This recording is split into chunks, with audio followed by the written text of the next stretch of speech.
Cool Figure TV.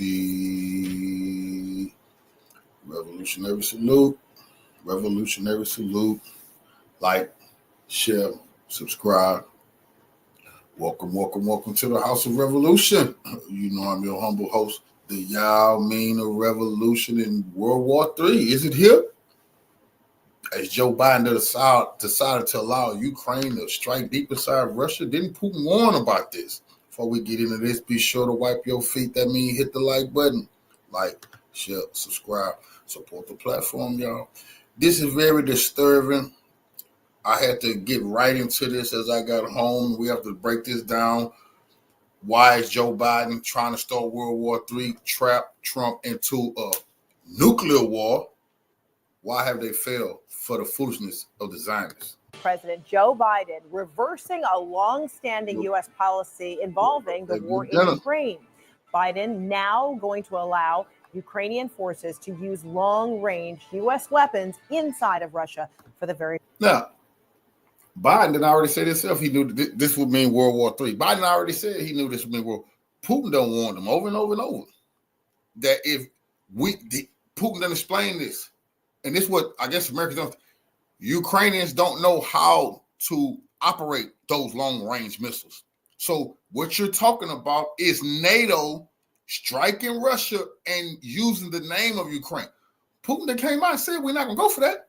If you do this, then we're going to strike you. So World War III is here.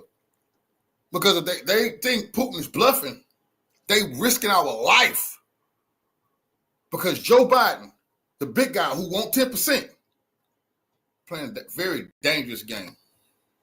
Very first time. CNN's Kevin Liptak is traveling with the president in Brazil. Kevin, what more are you learning?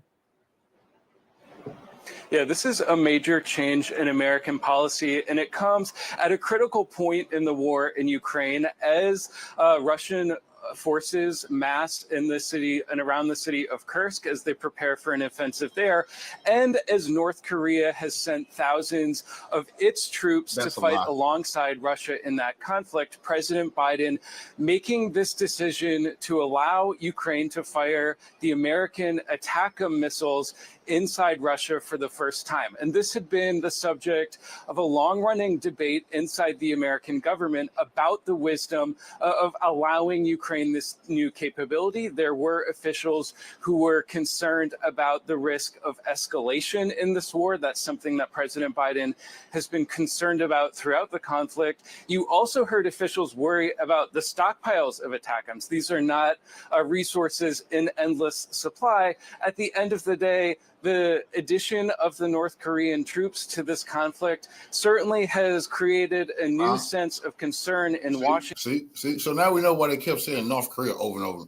Oh, we have to do something. North Korea is down. You're like, you ain't showed us one North Korean soldier in Russia. And that's what's wrong with the U.S. That's why I just need the most. Just go ahead. Just strike Russia so Russia can get it over with. I just hope I survive.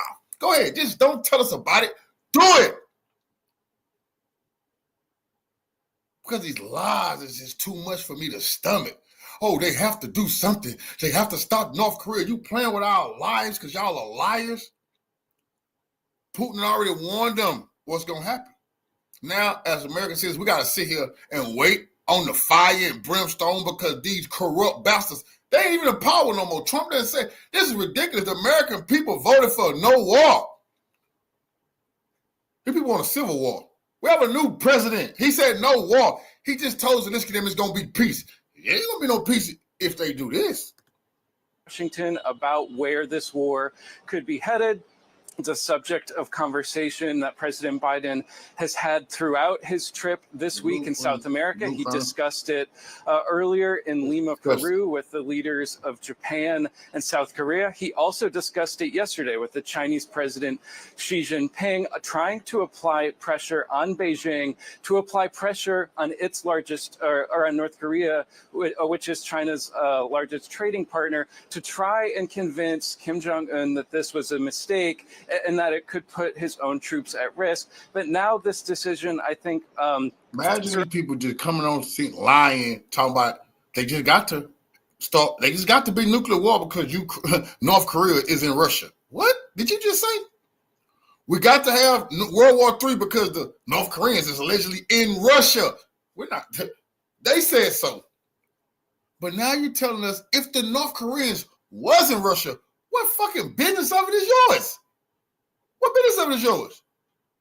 This is crazy. I couldn't even believe this myself, but I can believe it because these people is out of their mind and they will never surrender. They got to be defeated.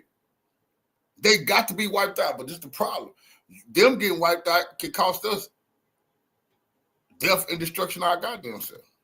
Certainly for American officials, they do hope that it could help turn the tide in this conflict, but also send a signal to countries like North Korea that it sends its troops into this war at their own peril. Frederica. All right, Kevin Liptak, let us know when you know more. Thank you so much. Joining me right now is CNN military analyst Colonel Cedric Layton. Colonel, great to see you. So first off, explain what these missiles are all about, this Army Tactical Missile System, or sometimes referred to as ATACMS. Talk to me about what they are, their capability, and why this is a potential turning point. This ain't no turning point. Frederica, ain't no turning point. This will not help the Ukrainians. If they have 50,000 ATACMS, they still won't defeat Russia. This can't do nothing but get us hit and get NATO gonna get their ass. They gonna get the business now. Putin already warned them. The Russians want them to do this. This is what's so crazy. They can sit up here and now that they got the ATACMS, bitch, you lost to the Taliban. You had the ATACMS. Why you couldn't defeat the Taliban? That's why I say I don't give a fuck what the U.S. got. You lost to the Taliban. Don't tell me you finna give Ukraine some magical weapons that's gonna defeat the Russians. See, these people want Putin to go so nuclear. I'll tell you, these are people who want depopulation. You think they give a fuck if it's billions of people wiped off this planet? Hell no. That's what they want.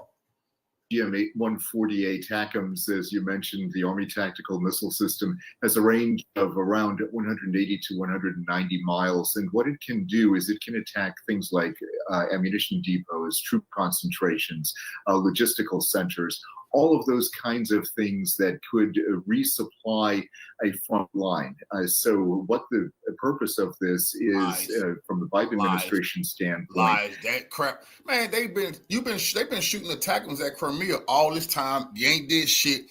Russia been knocking them down. Some been getting through. No major damage. Man, please. They ain't like, oh Lord. This is what Hitler was saying. The wonder weapons gonna change the war. These people are just like their father, Hitler. If they just can use the magical wonder weapon, things will change. Putin sat there Putin came on TV they told him, we will not take this as Ukraine doing anything. We're going to take this as you're doing it if it's the ATACMS. France, you're going to get it if it's the Scalp. You're going to get it, Britain, if it's, I forgot they missile that they got. But those NATO missiles, which can't be operated by the Ukrainians, let's get this understood. They cannot operate them. They don't know how. It's got to be U.S. service people. This is crazy, man, that they doing this shit, man. These people done lost the election, and they think they got the right to take us to war. We just voted against this shit. Is to actually make it possible for the Ukrainians to prevent the Russians and the North Koreans from attacking the Ukrainian concentrations in Kursk, which is the territory of Russia that Ukraine has occupied since August. So these missiles are designed to go in and to take out those kinds of things like those logistics installations that I described. And they're designed to do this in a very efficient, very lethal manner. And it's one of the most lethal weapons that the U.S. has in its arsenal. And if the Ukrainians can use it the same way that the U.S. would use it in a similar situation, then it could very much change the way in which the Taliban war is being fought. Why did you lose to the Taliban? Why you didn't use your tactical missiles and turn the tide of the Afghan war? This is disgusting. This is disgusting what they doing. What the hell they think Russia gonna be doing while these missiles is flying towards deep inside of Russia, hitting Russian military bases, killing Russians, innocent people? What the hell these people think Putin gonna be doing? But Putin already told them he know what y'all want. Y'all want him to destroy Ukraine. Well, he's not gonna kill all them innocent people. NATO gonna have to pay the price for this. Joe Biden, these war hawks, they gonna have to pay the price for this, man. But they gonna force Trump hand, man. That man don't get no peace if it's war all around the world. That man I'm telling you, they want to put Trump in a position where they charge him with treason if he don't continue this shit? And I don't know, because if World War III start, Biden don't got to step down. If World War III start, Biden could hold, the Democrats will not relinquish power if it's a major war going on. And you're crazy to think they will. This is outrageous. You want to know how they're going to keep Trump out of motherfucking office? By starting this World War III. They're not letting that man in, and U.S. bases is being blown up all over the country. Hell no. They're going to stay in power and say they got to fight this war. They're going to say Trump is tied to Putin real soon. Again, watch. So would there be conditions attached? Might the U.S. have said, okay, we give the green light to use these, but they do have to be logistical locations, like you just mentioned, logistical Russian, targets. Would there be any further guidance from the U.S. on how and what the conditions are in which to use these? Imagine that. Imagine playing stupid on TV. Ukrainians can't use those weapons. Lady, your ass gonna go to prison. You a motherfucking war hawk. This dude needs to be in prison. He lost every war he fought in. He lied. He been wrong about everything in Ukraine. These people just come out here with a straight face, pretend like they right and be right about anything.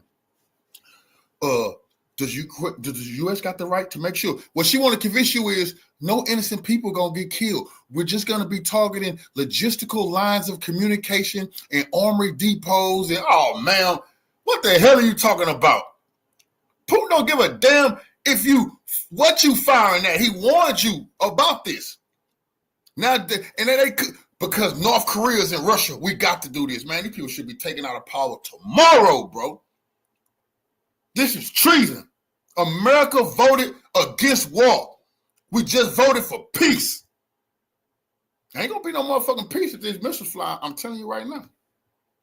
Yeah, I'm certain there is further guidance from the Biden administration to the Ukrainians on this. Ready for this what they would probably say is that you can only attack those installations that are supplying the war effort against you in Ukraine or in Kursk in this particular instance.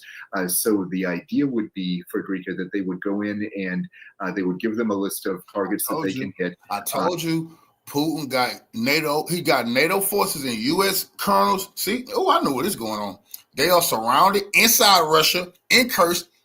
They've been showing dead bodies of NATO troops, U.S. servicemen. Putin put this shit on the news last week. We played that. But U.S. fake news won't play it. You see, these people going crazy trying to get their people out of there. They want to do everything but the right motherfucking thing. Now they want us to think, is this going to be limited? No. We're not going to hit all over Russia. Now, Putin didn't say whether or not she was going to hit all over Russia. He said, if you hit Russia, your ass was going to get it. And come on, man. The man told y'all, and the sea won't protect you this time. Huh? What the fuck you think that mean? He said you're not going to be able to hide out in the U.S. while the big war going on like your ass did in World War II. The man said that on TV. He didn't get caught talking about this, and one of our spies told us. The man said it on TV. But what he did say is, we're going to avoid population center. He said, we're going to hit command control centers. This president's on TV saying, what are you going to hit in the U.S.? He's telling the U.S. citizens, don't worry, I'm going to try to avoid y'all. He said that shit. But anywhere generals at, anywhere they're discussing war, that shit is a motherfucking green light. The Ukrainians would perhaps provide a list of targets that they would like to hit, and then they would say, yes, you can use these weapons to hit those targets, or no, you can't hit those targets. One thing that would definitely be off the list would be nuclear installations or anything that would affect the strategic warfighting capability of Russia. That would most likely be off the list at this point in time. Don't give a damn. And then see these people, this is the bullshit they telling themselves. And they want to tell to Russia, look, we promised, what did you say? That we won't hit none of your strategic places where it could change the balance of power. Man, you don't tell Putin what you can and can't strike in Russia. Who the hell these people think they is? We're only going to be hit. It ain't Lebanon. It ain't Palestine. The man warned y'all. Now we got to sit here and this crazy. Now I got to be at the news desk for the next 24 hours. It's going to be going down this week because these people finna play with us. They finna get... These people is finna start a civil war in the U.S. because what they supposed to do? Sit back and wait to die? I don't sit right with me, man. And then how much of this is also in response to North Korean troops being in Russia and potentially assisting in this war in Ukraine? Biden just committed treason, man. He's a criminal. A lot of it has to do with the fact that the North Koreans... That man ain't the president no more, man. That man a criminal. He just made a criminal order. Zelensky just came on TV and said Trump give him the best. Well, I played it yesterday. Trump give him the best opportunity for peace. Zelensky said it yesterday. And now today, Biden said, oh, hell with that. World War III. Man, these people got to go to prison, man. Are in Russia doing this and providing support to the Russians and probably joining them in a military sense. So what the Biden administration is signaling is that that kind of addition to the Russian war machine is unacceptable to us. We don't want foreign troops coming into Russia, supporting the Russian war effort. And the North Koreans are the first ones to do this overtly, at least. Lies. And the signal to the North Koreans as well as the Chinese is not to support the Russian war effort, at least not that overtly. Kim Jong-un, what are the potential? Keep saying Kim Jong-un name, nigga. He gonna pop up. He wanna do it to you. Keep saying Kim Jong-un name, nigga. Like y'all ain't scared of that man. Keep mentioning North Korea. Like y'all didn't run to Iraq when they tested their nuclear motherfucking missile. Like you wasn't scared of it. Quit mentioning North Korea. Cause this is propaganda. People like my dad and whoever I CNN, they thinking North Korea and Russia is out of their mind. No, when it's their elected officials, Joe Biden, and the people who don't want to lose power, because they know when Trump get back in power, they're going to get all the documents, all the files. They're going to really know how much the big guy got. Maybe it wasn't 10%. Maybe it was 30% the way this motherfucker fighting. The repercussions if North Korean troops are also taken out along with Russian troops, even though the targets, as you said, would be logistical targets.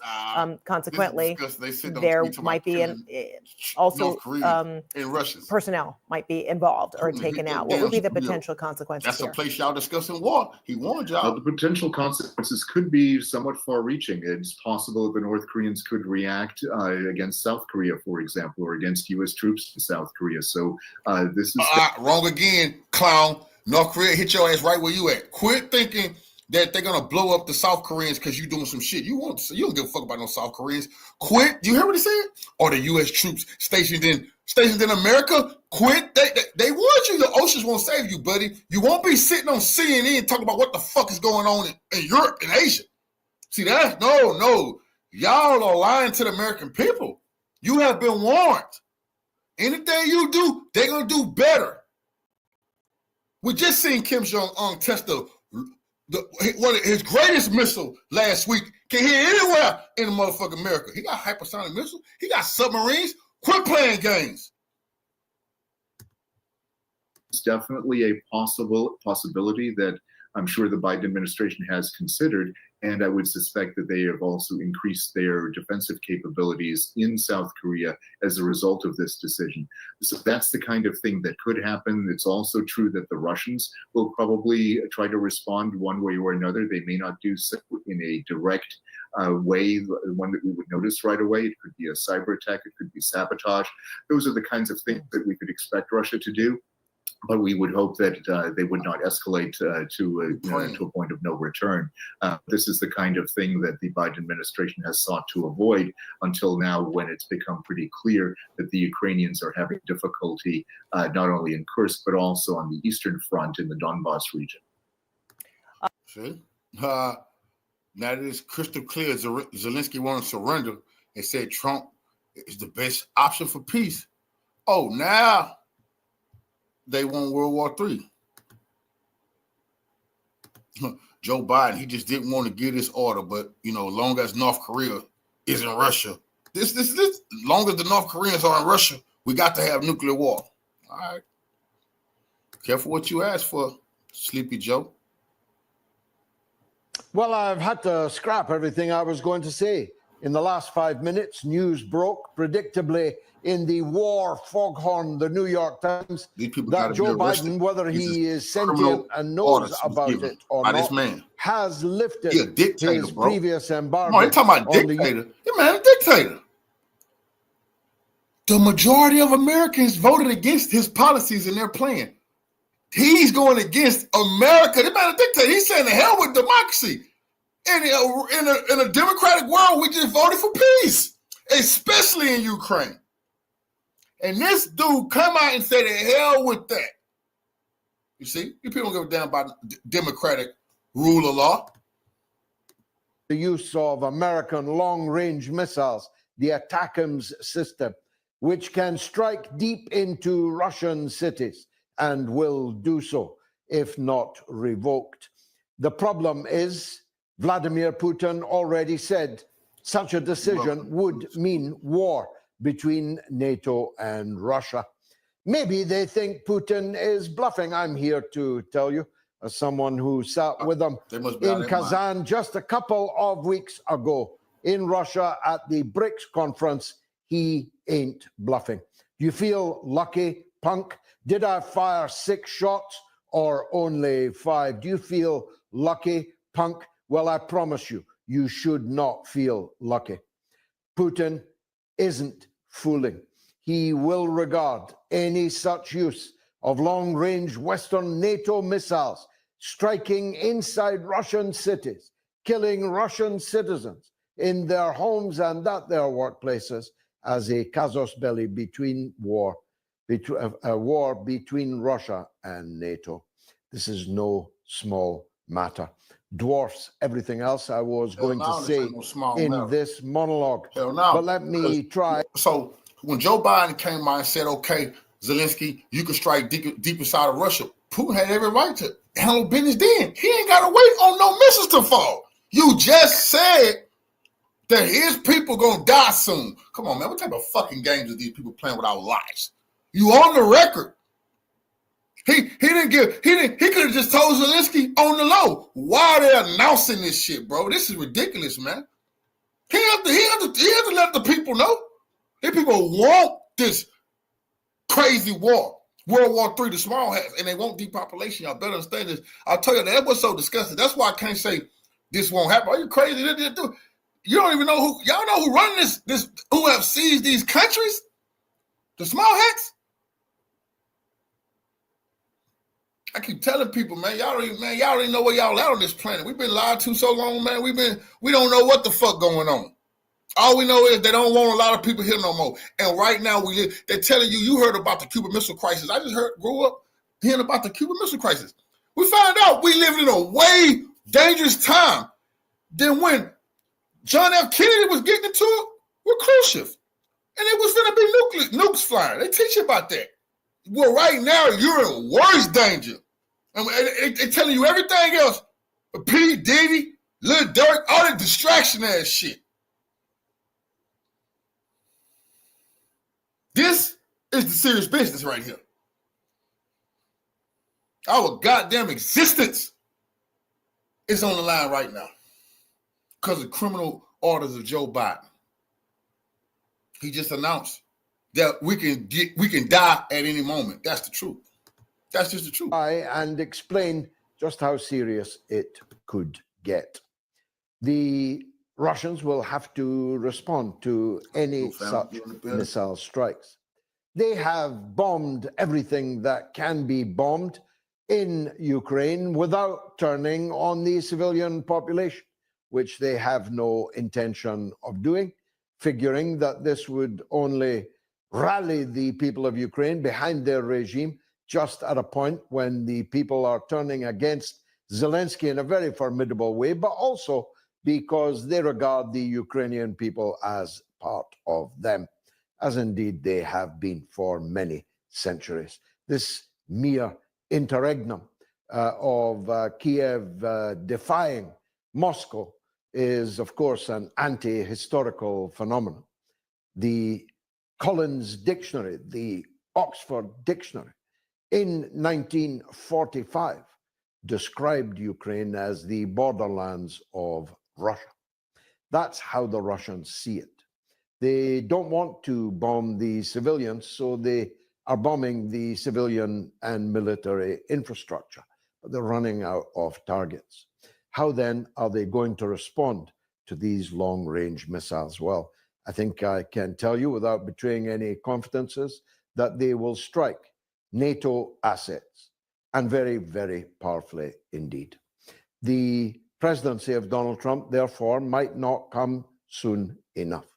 It's clear that Biden, or whoever is working him in his wheelchair, whoever is working the buttons at the bottom of his bed, has started World War III.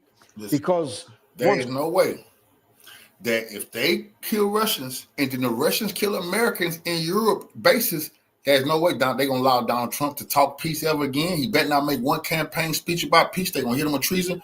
The trick bag done been set right in our face.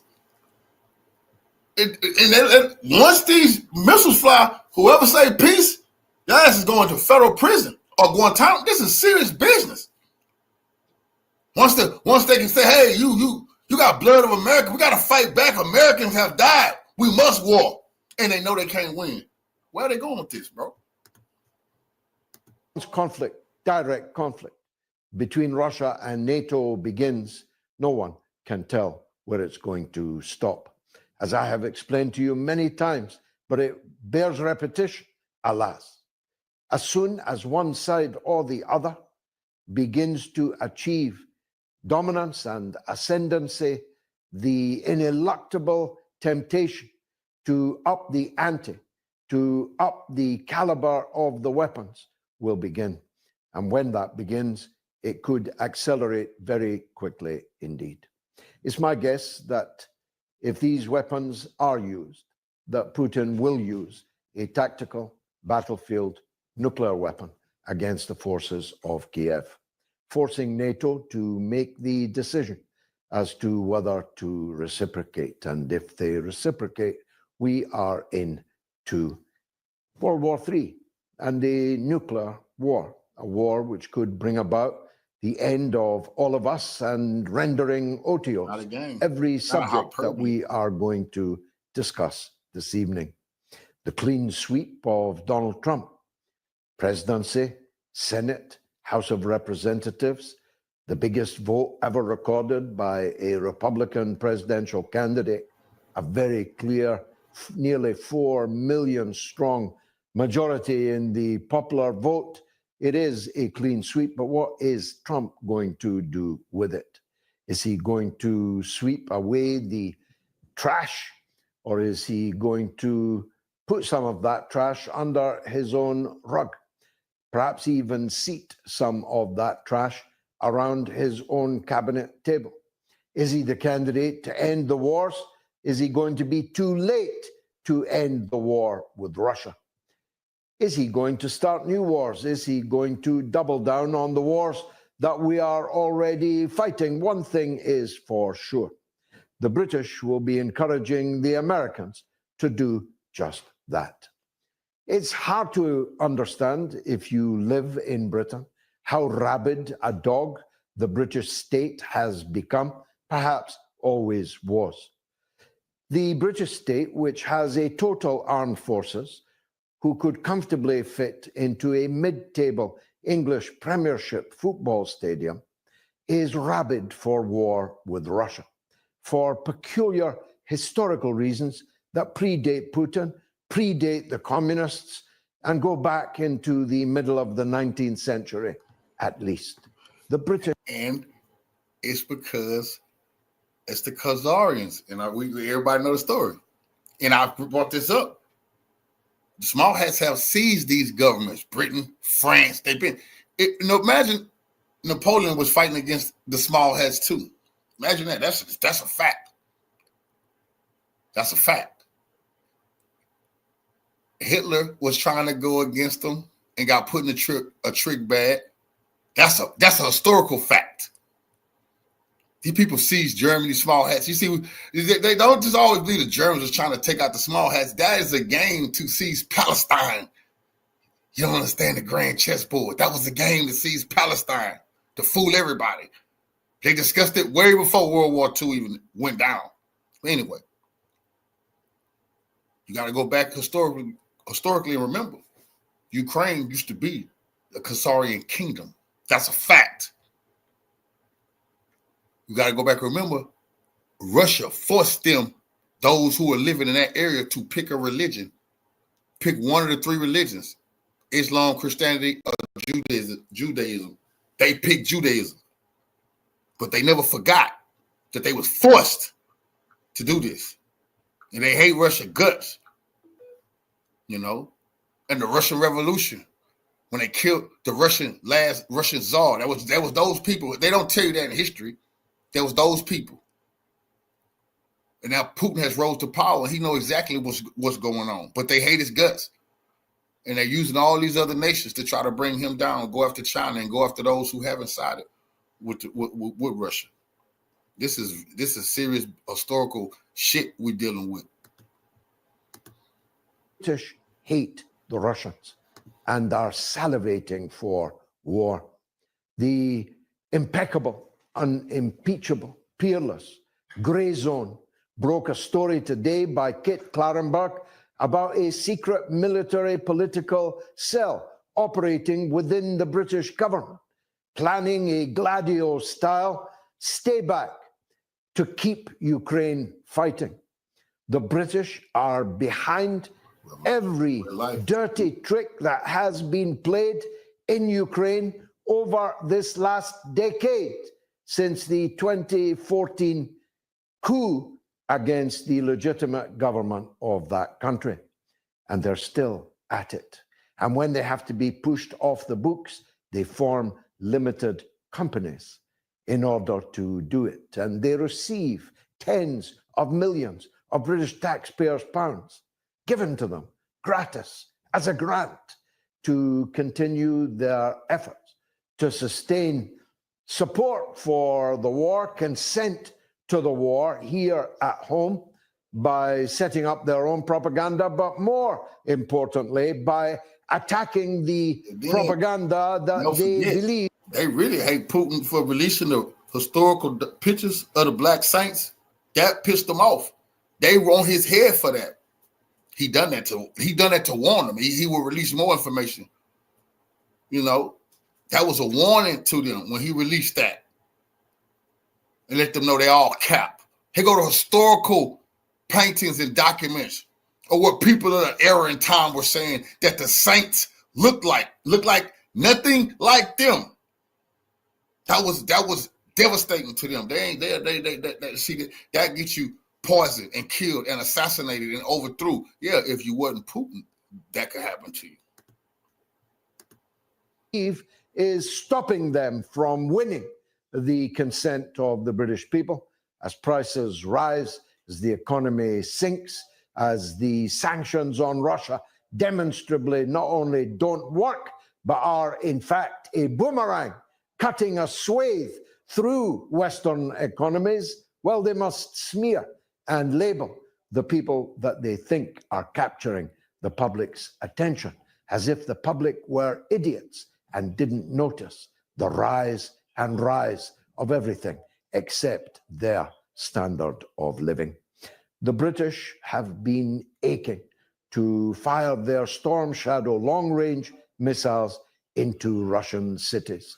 They've wanted to do it for a very long time. It's been more than 100 years since the British armed forces were able to invade Russia and occupy Russian cities. More than 100 years since the war of intervention, in which we had 100,000 British soldiers occupying Russia on behalf of the white cause to try and reverse the Russian Revolution. They've waited more than a century for this. And in the Department of Defense here in London, they are no doubt breaking open the champagne at Joe Biden's decision tonight. It was brought to us, sotto voce, in the New York. Want that little small island over there across the pond. Don't be playing with him. You see, these people talk about Hamas, and this is real. Hamas is using his people as human shields. I've said this before. We are the human shields, man. The people over there in Europe, their civilians are human shields. If these people were, if they don't understand, if it just was no civilians around, this shit probably would have been over with a long time ago. There'd be a new day. But these politicians is embedded in civilian populations, talking tough to Russia, hiding out in bunkers, talking about killing Russians, knowing damn well when the bullets, when the missiles fly, they're gonna hide out, and then we're gonna be left to deal with the brunt of their actions. And I keep warning y'all. See, these people have no ties to America. They don't give a fuck about this. I just said this yesterday. Many people go stay in Scandinavia, Iceland, Greenland. I watched on a documentary channel one day. They said if something happened to the world, if a nuclear war happened, they said this. In Greenland, they have in one of those Nordic nations, I think it was Greenland, they have the world's biggest vault of seeds and shit like that to repopulate, like some Noah's Ark. I always wonder, what the hell what they thinking about? Yeah, they think about this type of shit. Where they can hide out and regroup and come up with new names and act like this never happened. Times as such matters usually are. Certainly Joe Biden is in no position to come to the podium and announce it himself. The last time he was seen, he was unable to scratch his arse unaided. So the New York Times has delivered the blow. Well, in the Kremlin, they won't be breaking open the champagne, but they will definitely be unrolling. Blow all this shit up and go live in Antarctica, man. I'm telling you, man. This is serious. These people will blow all of this shit up. They don't have no ties to none of these places that they're at. These Johnny come lately. They nomads.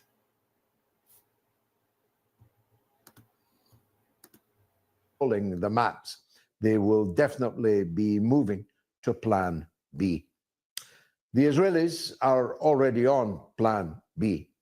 The slaughter in the Lebanon today is almost beyond belief. Mar Elias is the equivalent of London's Oxford Street, and it was bombed twice today by Israel. Residential buildings were collapsed. Everyone inside them was killed. In Gaza, another residential building was collapsed, and 72 civilians were killed in it. I mention it because you will not have heard of it unless you are on social media. You will only hear of it here on the mother of all talk shows.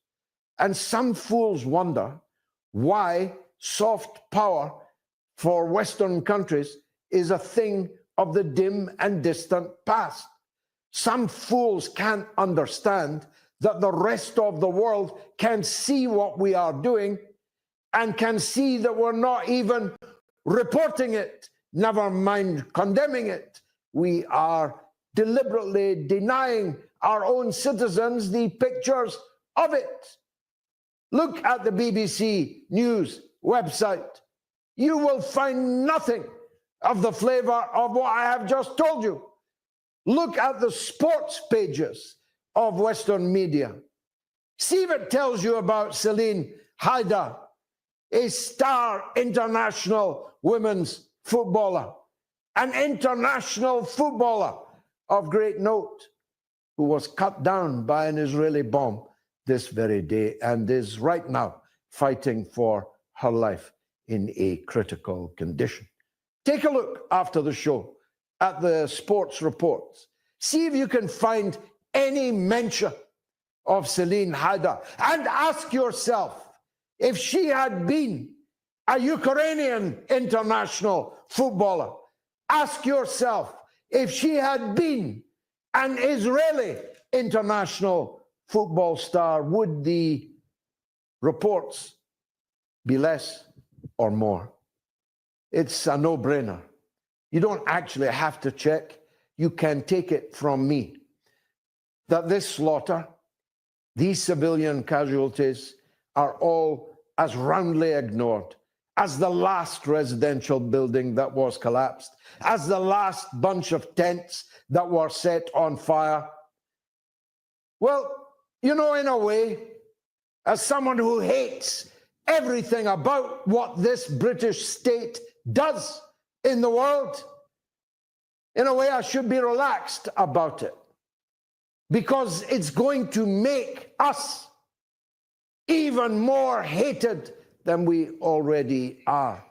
But my problem is I don't want the British people to be hated, because I am one of them. I am of them. They are of me.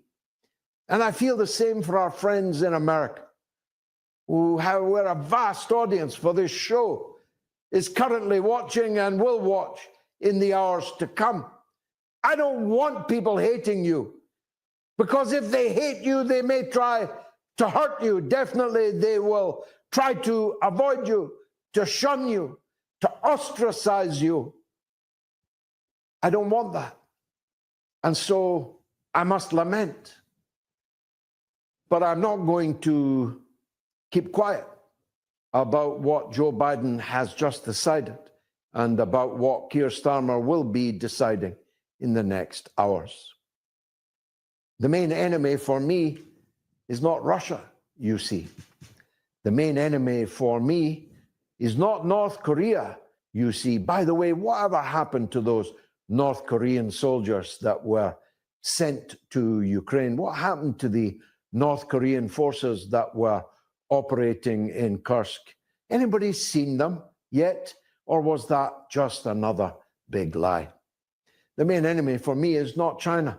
It's not Iran. The main enemy for me is at home. The main enemy for me is my own government and the deep state to which it is beholden.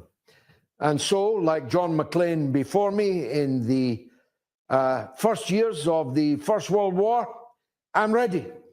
If you want to take me in irons, take me. But if you don't take me, and even if you do, be sure that I will oppose your war with every breath that God has given me. Be sure that I will indeed incite them to disaffection. Be sure that I will indeed strive might and main for as long as I shall live against your unjust wars, against your criminal acts, and against the crimes that you commission for others to carry out.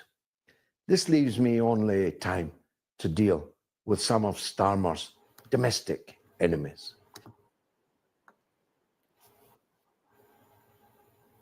This criminal Joe Biden has decided that he want to rule forever.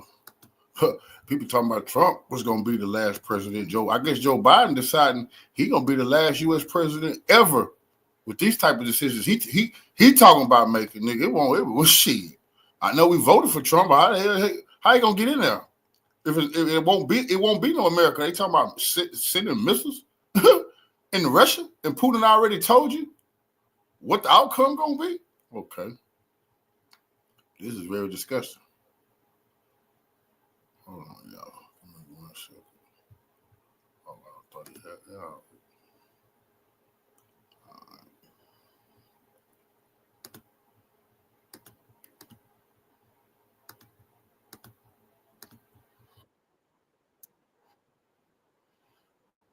Wall Street Journal and actually Washington Post, New York Times are all reporting this, that he is authorizing Ukraine to use American long-range weapon systems to strike deep inside of Russia. Now, as you know, we've been talking for quite a long time that this is the potential escalation of this war into territory that it is not seen at all. And that one of the things that I had feared from the outset and thought maybe we had dodged a bullet with the elevation of Donald Trump as the next president, because he had been campaigning emphatically on a decision to bring the war to an end. I think many of the polls are going to show, and when they start doing an analysis of why this war was lost by Kamala Harris, they're going to see that one of the reasons was because Americans don't want another war, and they certainly don't want to take a risk of a war with Russia. Now, as I have told you since this issue first came up, really, especially back in September, but even before that, that the use of long-range weapons are not going to change the tactical outcome of this war. That is already decided. Ukraine has lost the war. There is no path even to hang on. That's a fact. Long ago, back in late 2022, they really lost any possibility of ever going on the offensive and driving Russia out. And that was exposed as being completely absent in 2023. By all rights and rationale and morality, we should have brought the war to an end even before the end of 2023, when it was clear that there was no more path even to hang on. And because Russia was in the process of ramping up its defense industrial base, it was bringing on lots of troops. It was recruiting, not forced mobilization, but recruiting tens of thousands of troops per month and growing the size of its armed forces to the point where now it's 500,000 larger than it was when they invaded into Ukraine back in February of 2022. So all of the signs were very clear and unambiguous that Ukraine had irrevocably lost the war. And the only thing that they could do now was delay the eventual outcome by continuing to fight a war that couldn't be won. And of course, all they can do is just get more of their territory lost, more of their cities destroyed, and more of their men killed. So when Donald Trump won this election, and one of his major planks, he was going to end the war in Ukraine in a day, as he said, then it looked like, okay, then we probably dodged a bullet, because the Biden administration, certainly in the last 70 some odd days, is not going to do anything to escalate the war. I mean, that would be ridiculous, and there'd be no upside in even trying to do that. Everything has been tried up to this point, and none of it worked, or so we thought. And then now here today, we have news just this afternoon. On a Sunday afternoon, the announcement is made that apparently he has given authorization to do this. Now, listen, let's talk about what this doesn't mean. First of all, even if you used all of the long-range weapons we have, and we have a limited number of ATACMS, that's our long-range missile that we've given, or the British Storm Shadow, or even the German Taurus, if they should authorize that, and France has a long-range weapon of its own. Even if you said, let's going to give them all that we have, that won't change the outcome of the war. If Russia did nothing in response and just weathered these and shot them down with their air defense and whatever got through, they just sucked up the pain, it's not going to change the outcome, because the Ukraine side is irrevocably lost, in addition to all the categories I just mentioned, in the manpower issue.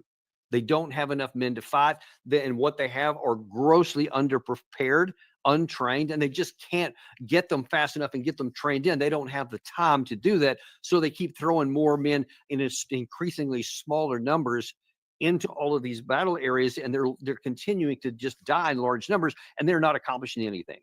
You can see from some of our previous shows, I have very detailed chronicled the rapid and increasing pace of the Russian territorial acquisitions and the number of Ukraine soldiers that are dying.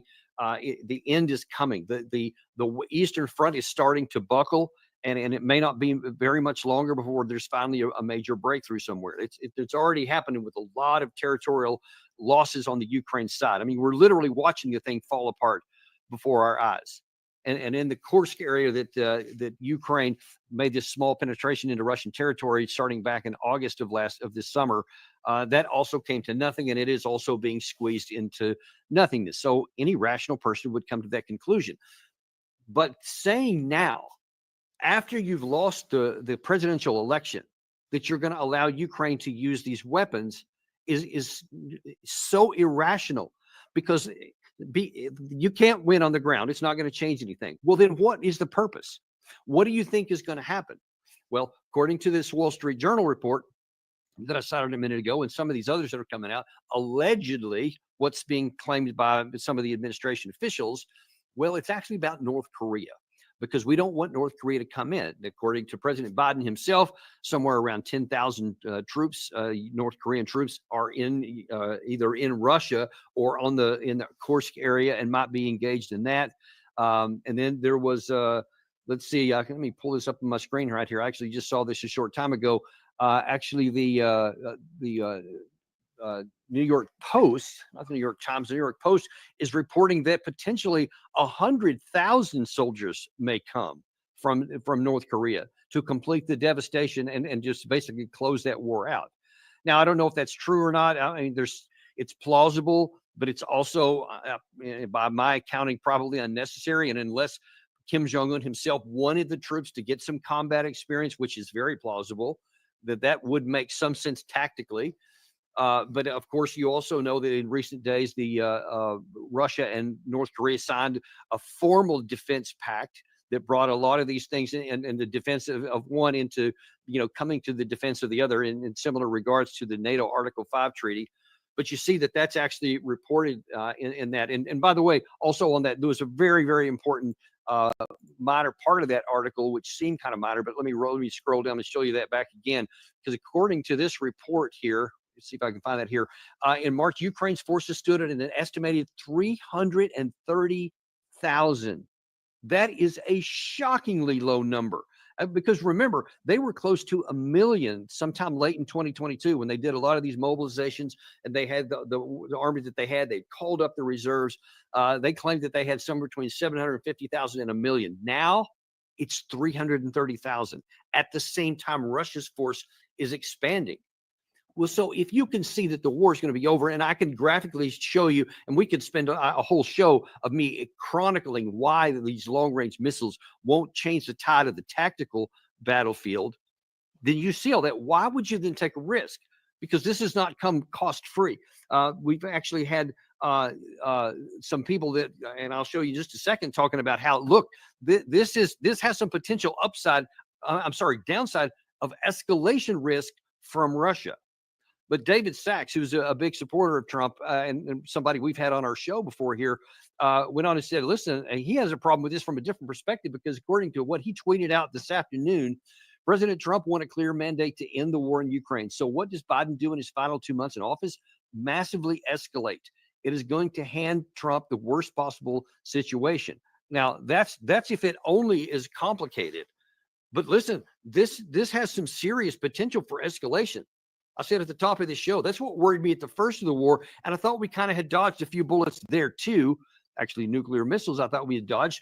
We've shown on this show how Jim Sciutto from CNN in his research found out that in 2022, there was a risk that Russia, fearing that they had lost a couple of big battles in Kherson, in the Kharkiv area, were giving serious consideration to using nuclear weapons, tactical nuclear weapons, to rectify the situation there. We had Bill Burns come on this year, the CIA director, and admit, yes, there was a risk of that then. And that's a relatively minor situation here.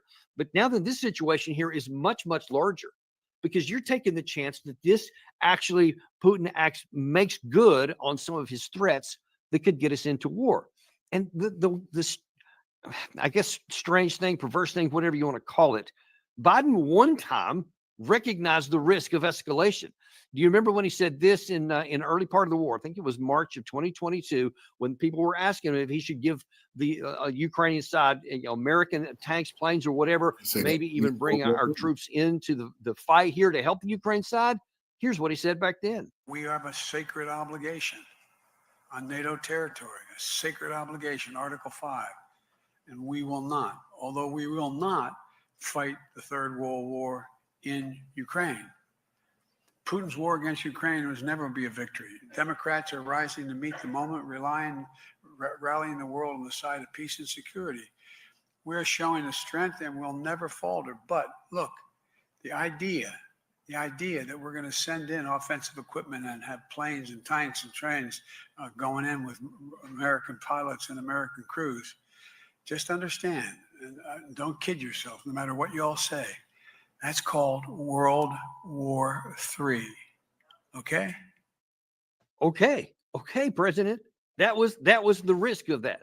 So now, why at the end of your term? And listen, this really, aside from, I just told you all the tactical, even operational reasons why this won't make a difference. Well, then why would you want to take a risk after you now only have a couple of months left, a little over 2 months left? Where is the value in taking this escalation risk by saying, I'm going to help Ukraine? Well, okay, as I said earlier, the Wall Street Journal reported that the administration said, well, this is to deter North Korea from bringing in more of those troops, 100,000 by some accounts. That was less than a day ago. But how does he think that allowing long-range weapons to be used by Ukraine into Russia is going to deter North Korea from bringing in troops? I mean, where is the logic and the ration in that? I mean, I can see that that's an aspiration. It would be great to stop that. But folks, listen, man, I got to beat this horse until it's dead. It doesn't matter. No North Korean. It doesn't matter if you bring in 10,000 North Korean troops. It doesn't matter if you bring in no North Korean troops. It doesn't matter. Russia has more than enough manpower, more than enough industrial capacity, more than enough ammo, weapons, and air power to win the war, and they are. Every single day, you see significant chunks now. This is no longer just these little incremental takes that they were doing before. Now that it's being chunks in several different areas of the Eastern Front. And it's inevitable that at some point there's going to be a break, a full-on break in the Ukrainian defensive line somewhere. So using these weapons is not going to deter that. And I fear, folks, I fear that they may mean this, that they may believe this, that they may think that taking this action will accomplish this objective to keep North Korean troops out. But so what? So what if you accomplish it? What if it did work? Then it doesn't change the outcome. But what it does is that for this infinitesimally small possibility of a reward, there is an enormous possibility of risk. And I'm going to get to that in just a second. But first of all, I want to remind you that Putin has been unambiguous. As recently as yesterday, he continues to talk about they're still willing to talk. After Trump come in, we showed you last week a video clip that where Trump said that he wants to talk to Putin. Putin said, I'm willing to listen. And this is the last deal. Let me remind you, this is back in June. This is the last time Putin said, this is through a translator. He said, here's what I'm offering on the table to have a negotiated end of this war. The essence of our proposal is not some kind of temporary truce or suspension of fire, as, for example, the West wants. This is not about freezing the conflict, but about its final completion. And I will say again, as soon as Kiev agrees to a similar course of events proposed today, agrees to the complete withdrawal of its troops from the DPR and LPR in the Zaporozhye and Kherson regions, and really begins this process, we are ready to begin negotiations without delaying them. I repeat, this is our principled position. Neutral, non-aligned, nuclear-free status of Ukraine, its demilitarization and denazification. Now, listen, compared to the deal that was offered in Istanbul in March, April of 2022, that's a lot worse deal for Ukraine. There's no doctoring that up. There's no making that look pretty. That says that the territory where the current line of contact is in those 4 oblasts that Russia has annexed, the Ukraine side still has some of the territory in Zaporizhia, especially, and in that other province in the south. I can't recall which one right off the top. But they still have part of that still under their control. And Russia is saying for there to be peace, you got to leave it. We're not even that we're going to conquer it, but not even the current line. You got to give up territory that you currently have, even more of it. That's a terrible thing. I mean, man, I can imagine anyone in Ukraine would hate that. Everyone in the West would hate that. But I'll tell you what they should hate more is ignoring the reality and letting that Russian juggernaut continue moving to the West, picking up speed until it may take even more territory. We had Colonel Jacques Beau, former NATO officer from Sweden, on our show a couple of days ago, and he had this incredible graphic that he had put together to where he showed the map of Ukraine at various points from 2014 all the way up to a couple of projected ones that could be up to that. And every time the West has refused to negotiate, Ukraine gets smaller and smaller and smaller.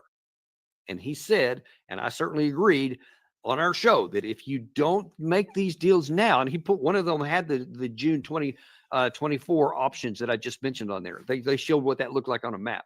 If you reject that, then the likelihood, I would even go so far as to say the certainty, is that an eventual negotiation is going to be far less territory. One of those last 2 or 3 that he had on the map, which has a bunch of red creeping up on the in what's currently Ukrainian territory, not just the area in Zaporizhia and Kherson, that was the other province in the south, not just that rest of those territories, but even more of that, possibly even taking Odessa, the city on the Black Sea, possibly taking Kharkiv, maybe going all the way up to the Dnieper River.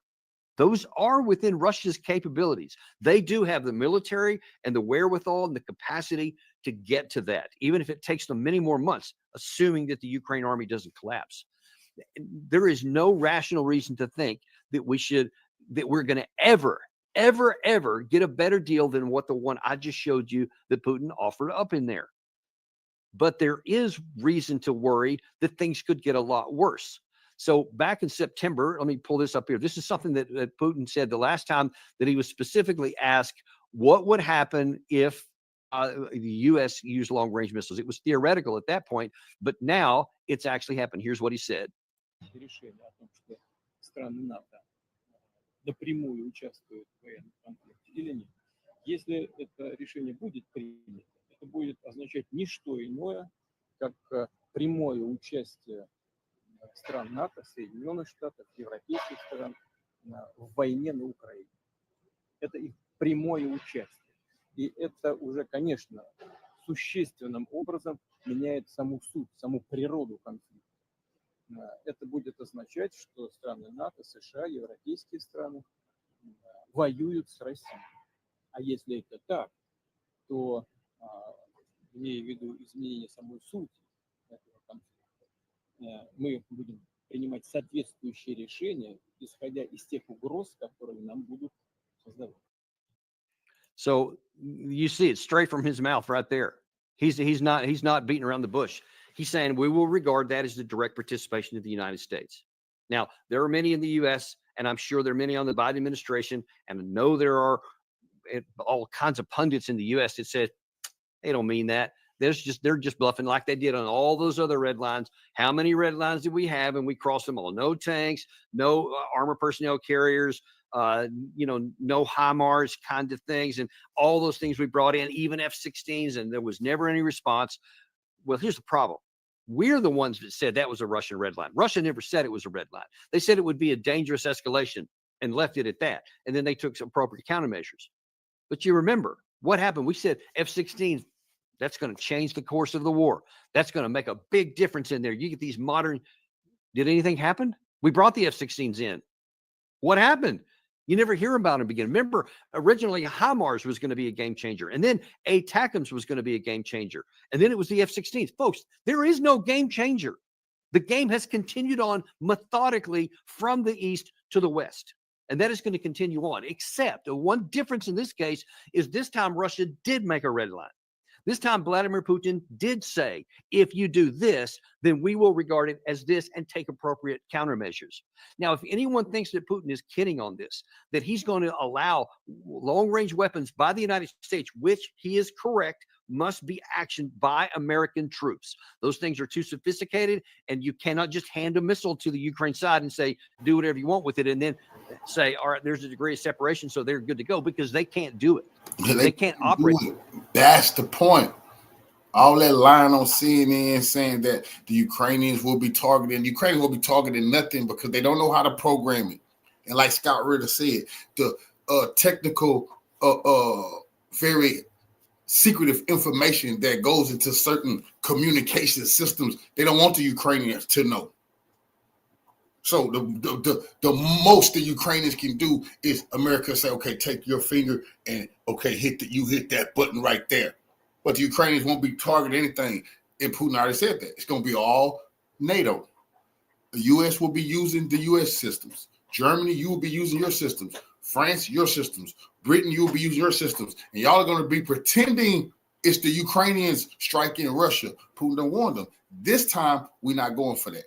And Joe Biden has came out and said he's going to do exactly what Putin said you're going to regret doing if you do it. Operate these things. They're way too sophisticated in their telemetry data, in the tracking system, the targeting systems, and the flight controls. All of those things have to have expertise that they don't have. Ergo, the U.S. voters voted against this war. Even if magically somehow we did train them to do that, it doesn't matter, because it matters what Russia thinks. And if Russia believes that it would be Western involvement, then they will take action. And he's had a long time to think about this. And listen, he doesn't want to escalate the war. That's why he keeps saying he's willing to have a negotiated settlement. That's why he's saying to Donald Trump, I'm willing to listen to you. I will definitely talk. We'll see if we can come to an arrangement, because that's in his interest to do so. It's unambiguously. It's never said anything besides that. Nah, Putin said this myth, this absurd, this Putin never said he was willing to negotiate. We already been to that. Negotiation is the surrender of Ukraine. What negotiate? What? I mean, he's in full control. What do you negotiate with them? Negotiations is no NATO, no advanced weapon systems, no militaries in Ukraine. Ukraine will never be a part of the European Union. That is the negotiations. You weren't discussing the thing. But see, these people can't accept defeat and humiliation. But they gonna taste this medicine this time, goddammit. But they just putting our lives in danger. Version of a claim by the West. So many of these experts, so-called, that we put on our show here that claim, oh, Russia's going to keep going. They're going to go all the way into Poland and into the Baltics is nonsense. They don't have the force structure to it. Even if Putin wanted to do that, they have all these extra troops, and you see it's still a pretty slow grind. He don't want to go into them places. He can destroy them, though. This ain't the old days where you got to conquer a place. You got to put all your troops. He can take the gloves off and destroy all of those places. He did. He absolutely can do that. And just in eastern Ukraine, they don't have the capacity to go into the West, where we have, a whole 32 nation alliance, and we do have air power and we do have air defense. Even though it's not as strong as people say, it's a whole lot better than what the Ukraine side has. And Putin has no interest in doing that. There's no value to Russia. There is value in this part because they can get security. So taking the morality out of it, Russia has an incentive and they have the capacity to reestablish security on what is their western flank. But they don't have the capacity to go on any kind of a conquering deal. They simply don't have the troops. They would need millions of troops to even think about embarking on something like that, and they don't have it. So again, I keep coming back to this because it's the rational thing to do. We can find a negotiated settlement, get this negative thing off the table, end the risk of escalation. That still is a possibility. And I just pray to God that Ukraine doesn't get these weapons that has been allowed and then does strike something difficult and painful inside of Russia. Because if that happens, then we are at a literal coin flip risk of escalation. Listen. Because there's been... It's too late. I mean, Putin, they talking where they gonna do it, what city might go up in flames. But this is like a movie with the Russians pushing the button. You can't talk to the Americans. You see, they just was saying peace. You see, this is the problem with America. The president who just got elected with all the swing states, the popular vote, the electoral college, come in and say he's demanding peace. Zelensky just on TV saying Trump brings them the best opportunity for peace. And the next day, the dictator who in power say, oh, hell no, you strike deep inside of Russia. I'm giving you the permission, Zelensky. I bet the Ukrainians was like, what the hell are you think about that? I bet the Ukrainians was like, what the hell is this dude talking about? We just said we want peace, man. We're getting crushed. Here comes Joe Biden. There ain't going to be no peace. I said fire into Russia, knowing it's them that's going to be firing. They just using the name Ukraine, like Putin said. A lot of traffic on some of these Russian Telegram channels. I don't pretend that these are official in any regard, but some of them have been right on some key issues over the years that I've been following this stuff. And some of them say that Russia has already made the decision, their general staff, that they think that the time of being pushed has come to an end. And if the long-range missiles are used and if that red line is crossed, then Putin will authorize striking American or Western targets outside of the Ukraine, which could mean into Poland, into Slovakia, into Romania, some of the other places where there are concentrations of forces, possibly even into Germany, or especially if German Taurus missiles are used. Or a British Storm Shadow missiles are used, possibly even into UK. They have the capacity to do that. Now, all the pundits on the U.S. side say, they'll never do that. That's ridiculous. They're not going to start a war. Well, it's only ridiculous because you don't want them to do it. Because just imagine if say, some of these drug cartels, and by the way, you may have seen some news a couple of days ago that the U.S. has been helping, I think it was Mexico, attack some of these drug cartels. We were participating in attacking targets inside of Mexico. Now, imagine if Russia says, you know what? Hey, cartel, I got some long-range missiles. I got some Iskander missiles we'll give you. You can use to strike back at the Americans from Mexican territory where you're at. Now, how many of you think, by show of hands, I can see through your screens here, raise your hand if you think that the United States would say, that would go, you know what? If Russia does that and they give missiles to Mexican cartels and they strike and destroy and kill American troops on our ground, then we're going to say, well, I mean, it's only fair. I mean, we do the same thing to them all the time. So unfortunately, that's just a collateral damage. How many of you? I don't see any hands. Yeah, no, don't see any hands at all out there. I mean, you see how absurd that is. I mean, people would be losing their brains. They would be looking for retaliation the same night against Russia. And you somehow think that the reverse isn't also true, that we should give long-range weapons to somebody who's fighting a conflict with Russia, and that they would use American know-how, capability, and technical support to hit and destroy targets inside of Russia, and that Russia would do nothing about it because they know what it would mean. What if they do know what it means? What if they have calculated the cost that it would become and calculate and have decided the political decision that impact and that result is necessary to assure their long-term security, and that they are already willing to pay that price because they may calculate the West is not. It's one thing to go on braggadocious on some American television network or go on Wall Street Journal, Washington Post, New York Times and brag about how confident you are that they wouldn't do it because you're tough and you know what would come in response. It's easy to do that when you don't ever have to make good on it.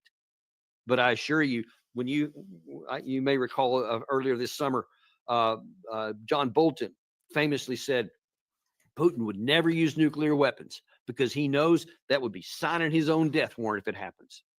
Oblivious to the fact that if we ended Putin's life with a nuclear missile, that 10 nuclear missiles would be coming back in response.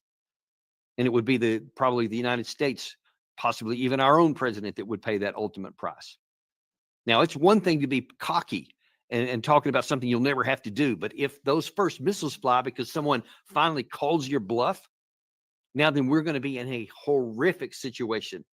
Either you make good on this threat and then you do escalate that could then directly participate a war between the United States and Russia and NATO and Russia, or we back down and do what's sane and rational. And I will go on the record right here as saying, in the event that happened, I would still say we need to stand down and to not retaliate and get into a nuclear war that we cannot win, as embarrassed as we would be, as humiliated as we would be, because then we preserve our lives.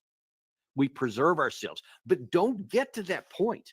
We should never get to the point that we're even talking about risking nuclear war with anyone, much less Russia, who has a much bigger nuclear stockpile than we do. And folks, do you think that China would be upset about this? They would be loving it because Russia is their ally, because they know Russia would probably weather a lot of this stuff, but they would see that we would, by our own stupidity, take ourselves off the board, take ourselves out of the equation.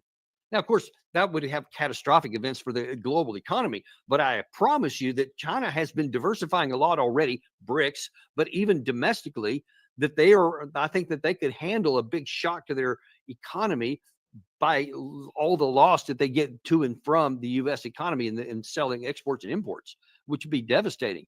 But then they could recover from that. We will never recover from this. So China, in the long term, and you know the Chinese think long term, probably would not raise a hand against that. Now, they would publicly, of course, because they are always saying they want peace and the nuclear war would be catastrophic for everyone. And it's also true that they would get a lot of the fallout because you can't contain that. So it would be bad for that. But the biggest issue is they're thinking those things. I'm thinking things like this, and I know others in America are. I've been texting back and forth with some of them tonight, and I'm grateful that at some of the highest levels of our own government, there are rational people, and they are alarmed by this. We need to make sure that the people right now who have the decision-making power wake the hell up while it's still time to do something that makes sense, that's rational. Because if we keep going down this road, folks, if this is not just a report, but true in fact, and if Ukraine is ready, because let me say one last thing here about Ukraine. They don't give a damn if this escalates into a war between Russia and the United States. As a matter of fact, that almost certainly is Zelensky's desire.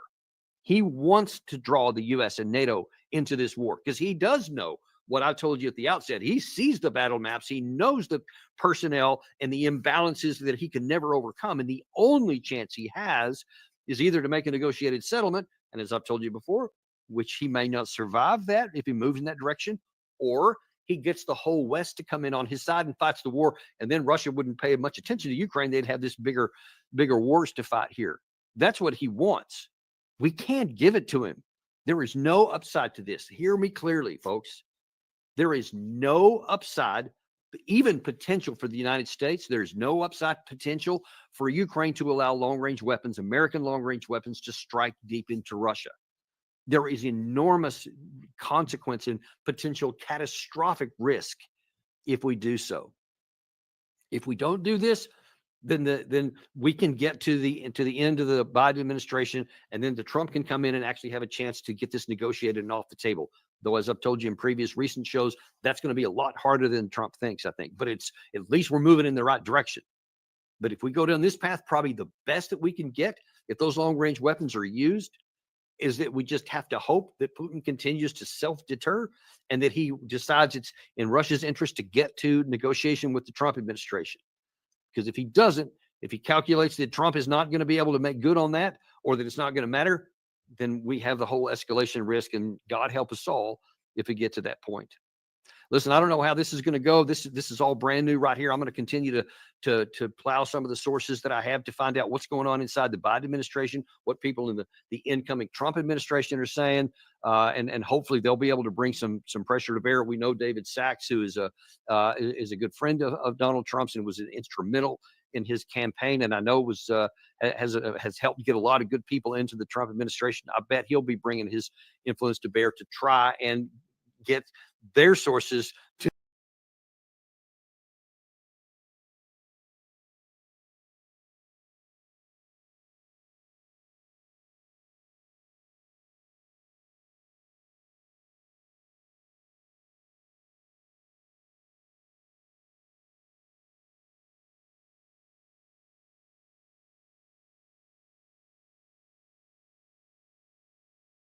video.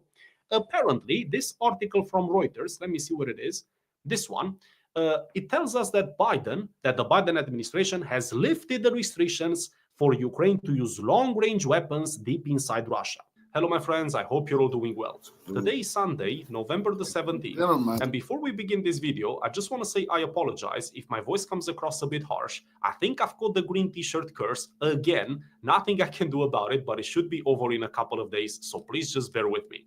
On the topic of news, as expected, the phone call between Olaf Scholz and Vladimir Putin is still dominating the headlines, which is why it's going to be a big part of today's video as well. There's some other characters, such as Donald Tusk, who has decided to chime in and also give us his opinion on the phone call. So, without any further ado, let's go over to Ukrainska Pravda. They've published this article, which says, Scholz justifies his call to Putin, yet admits Russia's ruler did not change his stance. Following criticism from Ukraine and the opposition, German Chancellor Olaf Scholz defended his phone call with Russian President Vladimir Putin. According to Scholz, during the call, it was critical to convey to Putin, quote, that he cannot count on the fact that support for Ukraine from Germany, Europe, and many other countries of the world will decrease. Some people are applauding Olaf Scholz for calling Vladimir Putin. Others are criticizing him for the same reason. But you see, my friends, there's only one thing that nobody really talks about. What was the reason for the phone call in the first place? According to this news publication and according to Scholz, apparently it was critical for the West to remind Putin the fact that Ukraine is not alone. But was that the reason for why Olaf Scholz picked up the phone? Let me just say, I don't buy that. And I'll explain why. The West has cut Vladimir Putin off completely for the last 2.5 years. They haven't engaged in any conversations with him, in any diplomacy whatsoever. And then one day, Olaf Scholz says, let me just pick up the phone just to remind Putin the fact that Ukraine is not alone and we are ready to back it to the hilt. But you see, Vladimir Putin knows that. Of course he does. He's seen the last 2.5 years. He's been present. He doesn't live on another planet. He knows exactly what's going on. And I think his memory serves him fine. I don't think he needed a reminder, Olaf Scholz. So whatever the reason was, it was not this. It was not this. Now, we can speculate, and I have speculated in the video that I've made about this topic, but the media and the politicians are not giving us the real reason. They just keep telling us stories such as, well, the one we're going to take a look at in a second, but Nobody's saying this is why Olaf Scholz picked up the phone. So let's see what Olaf Scholz is saying. Quote, "We should not have illusions and be naive. Russia and its president started this war. They are ready to risk resources, including their own people, to implement a plan to seize Ukraine, take away its sovereignty and democracy. We cannot and will not allow it. Therefore, it is important to make it clear today that we will not stop our support. On the part of Russia, it would be an illusion to think that Ukraine in the future will not be able to count on our support. No decision will be made behind Ukraine's back." What a lovely story you just told us, Mr. Scholz. I wonder how many people still exist out there who are inclined to believe this type of nonsense. But you see, Olaf, you've brought up the principle of sovereignty, and I'm grateful that you did, because I would like to remind you of a specific pipeline. I think it was called Nord Stream 2. You know, it was yours, and it went kaboom, and you failed to apprehend the responsible party. The whole planet, by the way, they know who did it, you know it as well, but you did not have the courage to actually call them out. Which is why it's funny that you're speaking about sovereignty, especially in the context of Ukraine, where you guys were supposed to be the guarantors of the Minsk Accords, and you failed in that regard as well. And then what did you do? Well, you planted, of course, your own puppets. But you're speaking of sovereignty and democracy. It's so rich. Also, Mr. Olaf is then making a reference to the fact that no decision will be made behind Ukraine's back. Everybody knows what you're doing, Mr. Scholz, so you can cut the act. You're trying to prop Ukraine up, especially now when it needs it the most, because let's face it, Ukraine is facing two humongous challenges. One on the battlefield, where the Russians are winning no matter where you look, and the other one is on the political front. United States, the biggest supporter of Ukraine so far, is about to have a new administration in place. And this new administration, the Trump administration, they've made it absolutely clear that Ukraine will not be their priority. This can only mean one of two things. The support for Ukraine will either reduce or disappear, none of which is acceptable for Ukraine in order to carry on this conflict. Keep in mind that with all of this money thrown into it, and still they're losing ground, and currently they're losing it at the fastest rate since the beginning of this conflict. Do you think they can survive if the United States reduces its support even by half? Probably not. And the people like Scholz and the rest of the Europeans, they know that, which is why they're now very scared that the Russians might take that as a sign to go even further and a lot faster. Which is why he wants to remind Vladimir Putin that they are strong and they're backing Ukraine. This is what it is. It's just a little political game. But still, my question remains: what was the reason? Maybe one day we'll know why Olaf Scholz has called Vladimir Putin. Let's move on to the next article, because here is Olaf Scholz again. He's spoken to Donald Trump. And this is an article published by Politico. I'm only going to go through literally just two phrases. And let's see what Olaf Scholz thinks of the Trump administration. Positively surprised by call with Trump, Germany's Scholz says. His phone call with the US president-elect was a very detailed and good conversation, Scholz tells Süddeutsche Zeitung. In the interview, Scholz also stressed that Putin has not achieved his professed goals in invading Ukraine since Russia has not succeeded in conquering the entire country, while NATO has gained 2 members, Finland and Sweden, and is stronger than ever. Of course, what Olaf is saying here is utterly ridiculous. The Russians never planned to conquer Ukraine. But you see, this is what the West does time and time again. They create false expectations for the Russians, which they present to us as being Russian objectives, but of course they're not. And then when the Russians, they don't meet those objectives, the West tells us, well, you see, the Russians are incompetent. It was the same with the battle for Kiev, with this one conquering Ukraine. These were never Russian objectives. The Russians never put even a timeline on things, let alone tell the West what the objective is. However, I think, my friends, it's important to understand why Olaf is saying these things. It's easy to just say, well, Olaf is saying idiotic things, and he does, but it's important to understand why. You see, Russia and the West, they have a very different outlook when it comes to the end of this conflict. For the West, this is not an existential conflict. So for them, at this stage, after so much money invested, siphoned, and a lot of personal bank accounts being grown, I think they're looking for a way out. However, they cannot just pack up and go, because that will permanently damage their reputation. So they need to find a way. They need to find a way to convey it to us that they won, that the West has achieved a victory, even if they lose. For them, it's not important, as long as they can present it as a victory. And that's why they're telling us there that, you see, Russia failed in its objective. They did not conquer Ukraine. NATO has gotten stronger. Therefore, the West has won. That's what they tell us, because it's important for them to save face. You see, the only problem is the Russians, they cannot afford to play the same game. For them, it's very binary. You either win or you lose, because the conflict is existential. So there's no way to just save face and move on. And believe me, it would be very simple for Vladimir Putin to save face. He could just keep what he has, agree to Ukraine not joining NATO for the next 20 years, and this deal would be better than what they've had before. But would it be the objectives? No. Russia, in those conditions, is not achieving its objectives. Vladimir Putin knows it, and therefore they need to keep pressing until they achieve those objectives. The West, they have the luxury of just saying, well, this is our definition of winning. The West definition of winning, it can be anything that can be sold to the people ultimately in order to save face. This is why you see Olaf Scholz and all of these buffoons making up stories which simply don't exist. When they asked why Putin should enter into negotiations as long as Russia is gaining ground militarily, Scholz replied that speculation about what's going on in Putin's head will get nowhere.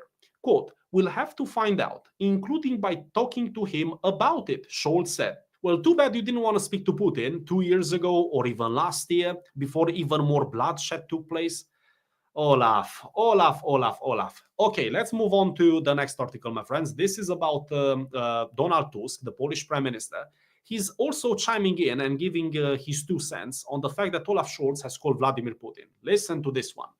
"Calls will not stop Putin. Next week's will be decisive." Polish Prime Minister. Quote, "No one will stop Putin with phone calls.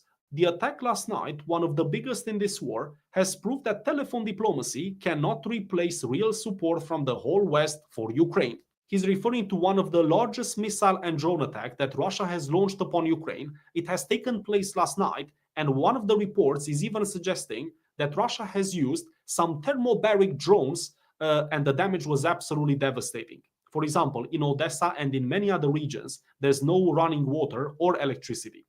However, I just wanted to give you the context. But let's get back to Donald Tusk. He's basically saying that telephone diplomacy doesn't work and the West needs to keep backing Ukraine. Well, what did you expect, Mr. Tusk? Just because Olaf Scholz has called Vladimir Putin, you're now expecting the Russian army to hold all operations and not advance, not attack Ukraine anymore? Is that what you really expected? If that's the case, then you certainly do not belong in politics. Also, can I just remind you that according to Olaf Scholz, he made it clear to Vladimir Putin that the West is going to keep supporting Ukraine. So why would you expect the Russians to not attack any further? It makes zero sense. Unless you think that a call from the West is like a blessing, is like something that one should feel proud of. Maybe Vladimir Putin has received the honor of his life. He's lived a fulfilled life now that Olaf Scholz has honored him with a phone call. In fact, Putin should be so proud, he should absolutely get his troops out of Ukraine. This is how little these people think of the Russians, and this is how highly they think of themselves. Incredible. Let's move on to, to this one. This is a funny one. Elon Musk has basically mocked the green t-shirt, and it's absolutely beautiful. Listen to this. Elon Musk mocks Zelensky's insistence that Ukraine cannot be forced to sit and listen. Basically, the sovereignty that Olaf Scholz was talking about. Take a look at this. This is the tweet from Zelensky in which he says, "We are an independent country." And then Elon Musk is tweeting, "His sense of humor is amazing." I agree with that. And I would say that this sense of humor is extending to other politicians, such as Olaf Scholz, who's bringing up the principle of sovereignty. My friends, this is not news, but I just wanted to bring it up because it's about the green t-shirt.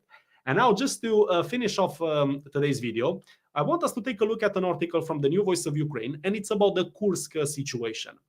Russia aims to reclaim Kursk Oblast ahead of possible talks, Washington Post. According to VP, the new Russian counteroffensive in Kursk Oblast began chaotically following Donald Trump's victory in the US presidential election. Trump had previously pledged to end the conflict swiftly. Quote, "The timing is deliberate, signaling that the Kremlin understands Kursk's significance in future negotiations. If talks occur, Russia wants the focus solely on Ukrainian territory," the publication started. Well, this much is obvious, and I've said it myself on many occasions. The Russians will never even entertain having discussions while Ukrainians are still in Kursk, which leads me to my next point. I think this was one of the reasons for why the green t-shirt really wanted the Kursk operation, because he knows that as long as there's Ukrainian soldiers in the Kursk Oblast, Russia will not negotiate. Russia will not finish the conflict. And this is what Zelensky wants, to prolong it. And this gives him the perfect alibi. He says, well, look, it's not me who doesn't want to speak, it's the Russians. In the meantime, he does everything he possibly can to keep those troops alive. Well, not necessarily alive, but replenished. That's the game for him, even though it costs him a lot to keep those troops supplied in the Kursk region. Konstantin Remchukov, editor-in-chief of Nezavisimaya Gazeta and known for his Kremlin ties, commented, "It's clear that Moscow won't enter negotiations until Ukrainian forces are fully pushed out of Kursk." What Mr. Remchukov is saying is nothing but stating the obvious. However, I would like to make one point regarding the future possible negotiations between Russia and the West, because the West keeps talking about these negotiations at every turn. My friends, there will not be negotiations in the traditional sense between Russia and the West. There will not be that back and forth type of negotiation, because that implies compromises, quite major compromises on both sides. Russia is not in a position where they can afford to make compromises. Their objectives are clear, and they will only perceive it as being a victory once they fulfill those objectives. They cannot afford to compromise, and luckily for them, they're not in a position that requires them to compromise on anything.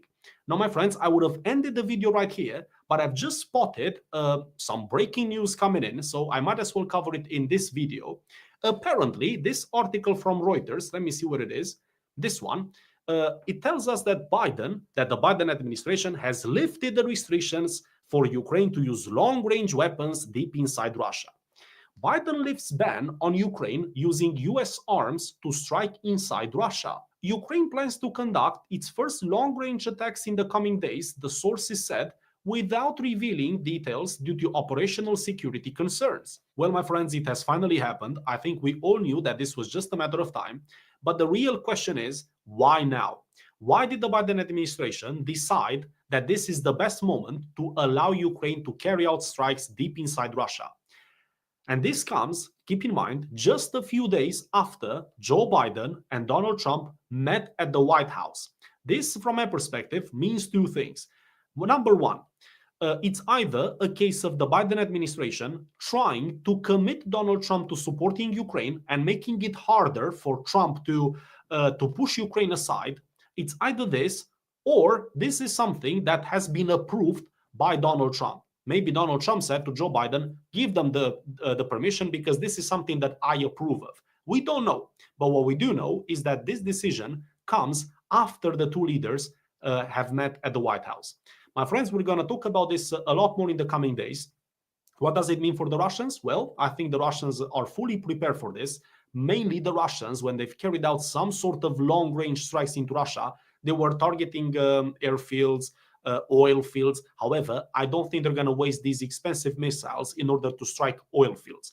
I think they're going to go specifically for the airfields and some other strategic factories, arms manufacturing and all of that into Russia.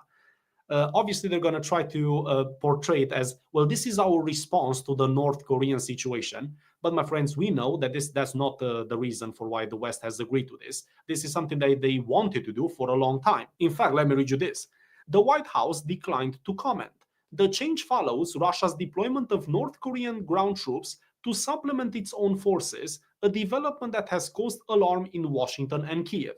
You see, this is what I'm talking about. They're using the North Koreans as a pretext to justify this decision, and they will still use the North Koreans as a pretext in order to somehow enlarge NATO in the Indo-Pacific area. That's their ultimate goal. However, my friends, I will leave the video here because I think it's running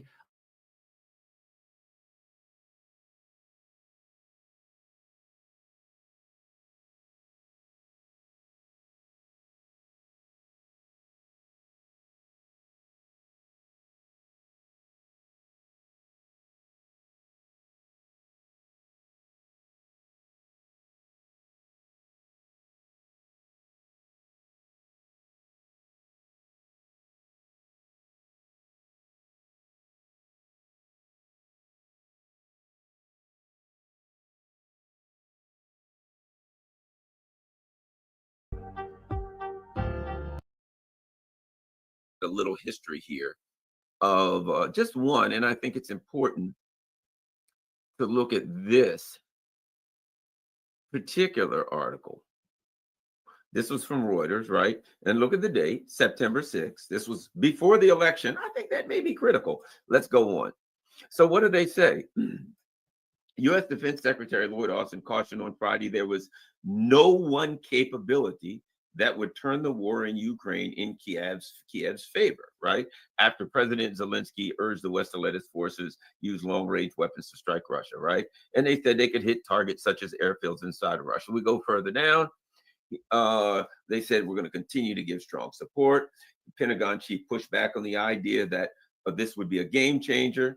He said there's no one capability that will in and of itself be decisive in this campaign. He said Ukraine had capabilities of its own. There are a lot of targets in Russia, big country, obviously. There's a lot of capability that Ukraine has. So the bottom line is this. When Ukraine and, of course, various other neocons and warmongers had said, look, we want to authorize Ukraine. In other words, the United States and its allies, NATO, should attack Russia. That's the argument, because as we know, and as Russia has said clearly, these attacks couldn't be carried out by Zelensky's forces, by the Ukrainian forces, because of the technological capability necessary, and also because these things are part of, it's not like you throw a rock at somebody. These are net-centric. They're part of a system. Okay, so they have to be connected to the satellites. They have to be connected to various other computer systems and networks for targeting and other things, and then they have to be guided in. So the bottom line is the U.S. has to set them up. The U.S. has to fire them at Russia, NATO forces. And so there are a number of missiles that could be used by various NATO forces to attack Russia. But Russia's position is clear. We're not stupid. Come on, let's not play this game. We're not going to pretend that if you use Ukraine as a platform, if NATO uses Ukraine as a platform to attack Russia, we're not going to pretend like it's Ukraine. If you shoot at me from your house, or if you go next door to your neighbor's house and you shoot at me from there, it's you shooting at me. Let's not pretend that because you're shooting at me from another home or another place, that you're not the one shooting at me. So, I mean, this is obvious. It's logical. It's reasonable. It's what anybody with a, reasonable mind would consider. And this is the discussion that should be had, right? NATO. See, again, I've talked about this before. It is the issue of plausible deniability, right? It is in a proxy war. What is a proxy war? The U.S. uses Ukraine in this instance, or Israel in another instance, but they use Ukraine as a proxy for plausible deniability, right? How can I attack Russia? How can I go to war with Russia? How can I have various, because now we've got a broad spectrum of war making against Russia. Certainly there's economic war, there's diplomatic war, all those kinds of things, right? But of course, there's kinetic and physical war. So the question becomes for the Biden administration and the neocons, how can we be involved in a kinetic war where we attack Russia with plausible, at least the minimal amount of plausible deniability, where the Russians are winking, we know you're attacking us. where we're winking, yeah, we know we're attacking you. Everybody on earth knows you're attacking Russia, but we want to leave just enough distance between us and the people who are firing the weapons that there's some plausibility to it. That there's just some that where we say it's not us. There's something left to say, okay, look, we know it's you, but there's enough room between you and the perpetrator that we'll play that game. In reality, we all know what's up, but Russia's saying we'll play that game. It is in our best interest to play that game because we don't want to get involved in this World War III and a nuclear war. It's in your best interest. It's in Europe's. It's in everybody's best interest if we allow Ukraine to be far enough away from you that, okay, we don't have to fight it out. Let's do it. We'll do it that way. Russia, and also it benefited Russia for this reason, because they always knew they were going to defeat Ukraine. They knew they were going to defeat Ukraine. So why not? Why not say, okay, if you want to pretend that Ukraine is an independent nation, we'll go along with it, because let's face it, we're going to defeat Ukraine in anyway, sooner or later. So what difference does it make to us? We'll play this game. We'll defeat Ukraine. We will and while we're doing that, from the Russians' perspective, we get some other advantages. We get to bring other people on our side. We get to play the diplomatic game. We get to play the economic game. And of course, we get to demilitarize NATO in a nutshell, because as long as NATO, I've said it in a while, for quite a while, it's like a trash compactor. That's what Ukraine is. NATO throws all of its military hardware into Ukraine, and Russia gets to destroy it. You put it in a trash compactor and they get to mash it. It kind of worked for Russia in a way. It really worked for them quite well, right? But they said, we're going to play the game as long as you play it. As long as you're like, hey, it ain't us, we'll be like, okay, it ain't you.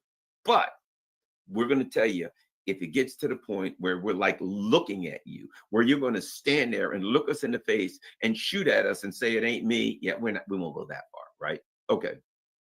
Now, what the U.S. has said, particularly, it's interesting that Austin said that, because the Pentagon, what we've heard all along is the Pentagon's pushing back. But so what Austin said all along is, let's be honest, it ain't going to change this thing. And everybody knew.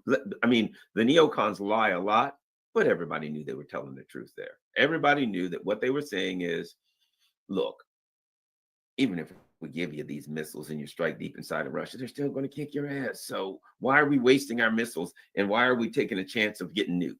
Nah, we ain't going to go down that road. And that was the Pentagon's position, right? And so it worked. Now let's see what we got, and let's see where we is now, according to the New York Times. Where is we? Not where are we? Where is we? We is screwed, blued, and tattooed, I think. But let's look. All right. Big New York Times things. Biden allows Ukraine to strike Russia with long-range missiles. The first thing I think of that is this. You know, Ukraine is an independent and sovereign nation, aren't they? Then why do we have to allow them, right? All along, one of the things that this does, and one of the reasons, the first reason that this erases the plausible part of the deniability that the U.S. is at war with Russia, one of the reasons is because we got to give them permission. Because we're saying to them, you can't do it. Now, what Russia says is, well, of course they can't do it because they can't fire the missiles. You got to fire them, right? But even if we go along with their firing the missiles, which they aren't, why does the U.S. have to give, why does Biden have to give them permission? If you think about the whole thing, the neocons, Keir Starmer and various neocons in Europe have come to Biden. There was a report that Keir Starmer and Tony Blinken came to Biden a while back and said, you got to let them do it, right? Here's the question. If Ukraine is an independent nation, why can't Keir Starmer just say, go ahead and do it? If the UK is an independent nation, why can't the UK say to the US, screw you, we're going to give them our Storm Shadow missiles and help them fire them. We'll do it if you won't. Why? If everybody's independent, if this is a bunch of independent nations that have come together to defend the Ukraine, then why does Keir Starmer or anybody else have to ask permission from Joe Biden, right? Again, all of these things drops that veneer of deniability, of plausible deniability. It gets rid of that. It's like, come on, let's look at this thing in totality, right? All of these people, all of the neocons in Europe come crawling up to their master's home in DC. Oh, master, please allow us to help to fire these missiles using the Ukraine as a platform. Please allow us to do that. I mean, they make it so obvious that this is an empire, that this is an imperial project. Master, please allow us. Oh, great Emperor Biden. And Biden's like, be gone. I will not allow you just now. Be gone. Okay. So let's look at what they're saying. Let's keep going.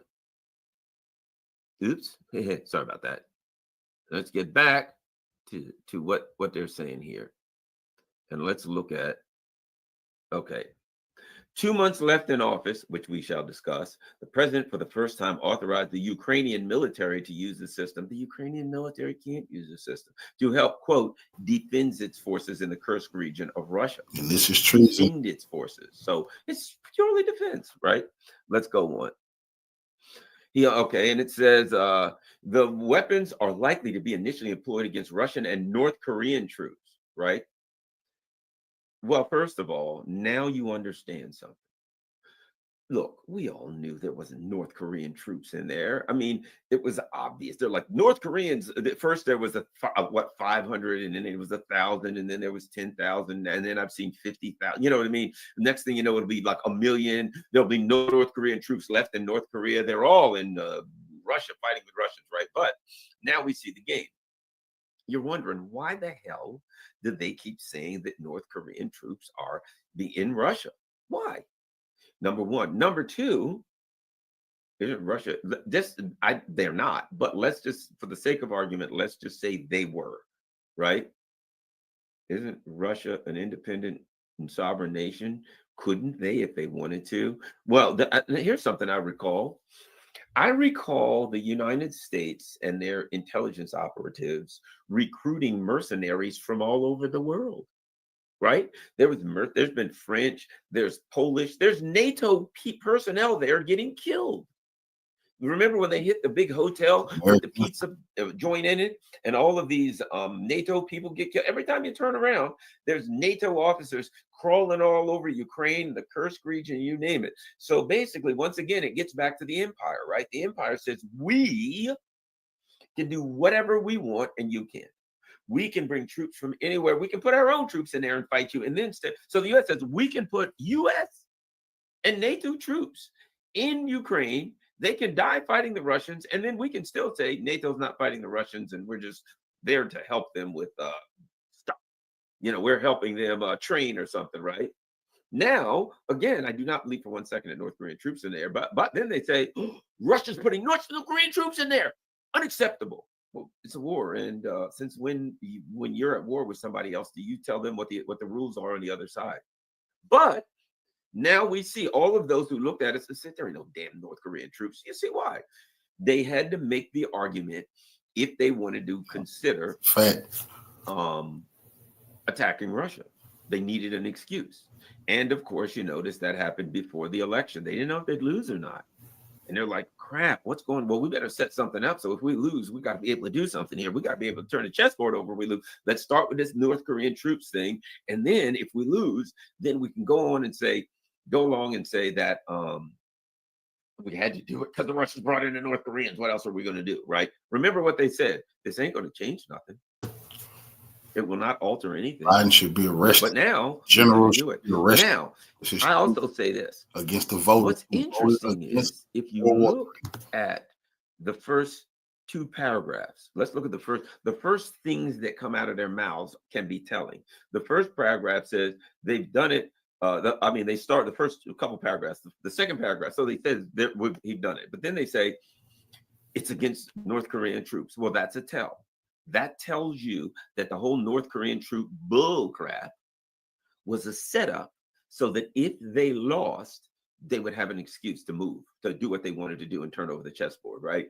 Next, Mr. Biden's decision is a major change in policy. Now, the first couple paragraphs will tell you all you need to know to figure this thing out.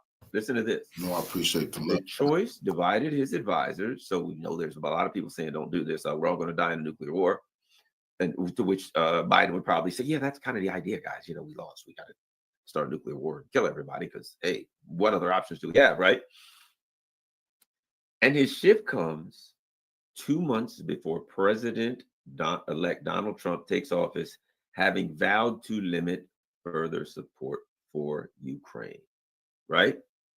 They tell you right off the bat, the North Korea crap, that's our excuse. That's why we've been saying it. That's why we've been building up this lie. In case we needed his excuse, we'd have it all set there. Number two, yeah, you know, just after Trump won and he's about to come to office and he says he's going to stop giving money to Ukraine, maybe we got to do something at best, right?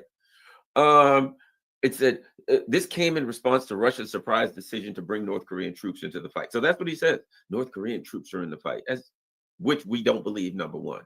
We don't believe it. But you remember something? Hey, it's not going to fundamentally change anything. We'll change nothing. It won't alter the course of the war. Let's do it now, right? But he tells you early. It comes 2 months before Trump comes into office. And he said he didn't just, and he vowed to limit support for Ukraine. Trump didn't say he was going to limit support for Ukraine. He said he's getting the hell out of Ukraine. Limit support, right? Limited support. In a way, no support, and saying we're out. It's a way of, I guess you could argue, limiting support, right? Zelensky did not confirm the permission, but said that more important than lifting the restrictions would be the number of missiles used to strike the Russians. I have a funny feeling. The Russians are going to respond. I have a feeling they're going to respond. And it is my guess, I may be wrong, they'll kill Zelensky. They know where he is all the time. They know where he is all the time. And it is my belief that Zelensky is signing his death warrant. It is my belief. The Russians have said, you know, if you do, we will respond, and it will be a major response. Now, let me say this, since we're talking about Zelensky. They're sick and tired of dealing with that maggot anyway. Let's talk about this. They're sick and tired of dealing with that maggot anyway, right? Let's talk about this. I was going to wait till later, but this is the time to talk about it. The Russians aren't stupid. And they know good and damn well what's going on here. And they know that this is the cheese in the trap. They know good and damn well that the Biden team is like, we are screwed. And Trump's going to come in, and man, what dirt on us is out there is going to fall apart. You know, it's going to fall out, rather. You know, the dirt, all the stuff that we've done is going to fall out. It's going to come out. It's going to show up. And then we are going to be in a bad situation, probably jail or worse, whatever, and exposed for lies and criminality. And we can't have that happen. So perhaps a nuclear war will brush it all under the rug. You know, perhaps World War III will brush it all under the rug. We got to do something to brush this under the rug. And the World War III would be great. So the Russians know that. So I could be wrong. The Russians could say, we tried to tell you, buddy. So we're going to blow up NATO headquarters. We're going to blow up the bases we told you. So now you got a bunch of bases on our border. We told you not to do this. And so one of the things Russia could do is say, yeah, effective immediately, there ain't going to be no more U.S. or any NATO bases on our border because we're going to eliminate them. I mean, if I were Russia and my move was to hit NATO, and what I would have to do is say, well, I'm going to hit NATO because they hit me. And I got to make sure that if they want war, it's real hard. I better influence their decision. So if NATO hit me, if I'm Russia and I said, I'm going to hit you back hard, I would obliterate every base on near me. I'd say, okay, go, fine. This is what you want. All of the bases in the region of me are gone, are incinerated, are immediately done. So with you, now what you're going to, your move. I told you I wanted your infrastructure off my borders. I told you I didn't want to fight you, but I will if I have to. And now you fired first. I played the game as long as I could. I played the plausible deniability game, but I warned you. The minute the plausible deniability game is up, it's going to be a new game. So if I were Russia and I wanted to retaliate against NATO, it would have two effects. Effect one would be letting you know just how much power I got. Effect two would be, if you want to hit back, I'm going to make it real hard. All those missiles that Russia's been saying, oh, I don't want these missile firing, you know, the Aegis missile launchers that they got in Poland and Romania, these missile launchers in Romania, all these missile launchers that they got encircling Russia. If I'm Russia and I decide to hit back at NATO, that's what I'm taking out. I'm taking out your capability. I'm going to severely weaken your capability to hit me back. You punched. When I punch, I'm hitting you so hard, you're going to have to think twice. It ain't going to be easy to punch back. If you want to punch back, see, you know what I mean? It serves two purposes. Number one, I retaliate. Number two, if you want to retaliate, right, you're going to punch me. I'm going to I might take a punch, but now I'm going to get your wrist and I'm going to snap your wrist. And I have made it harder. Now you're fighting with one hand. And I'll break that one too if I can.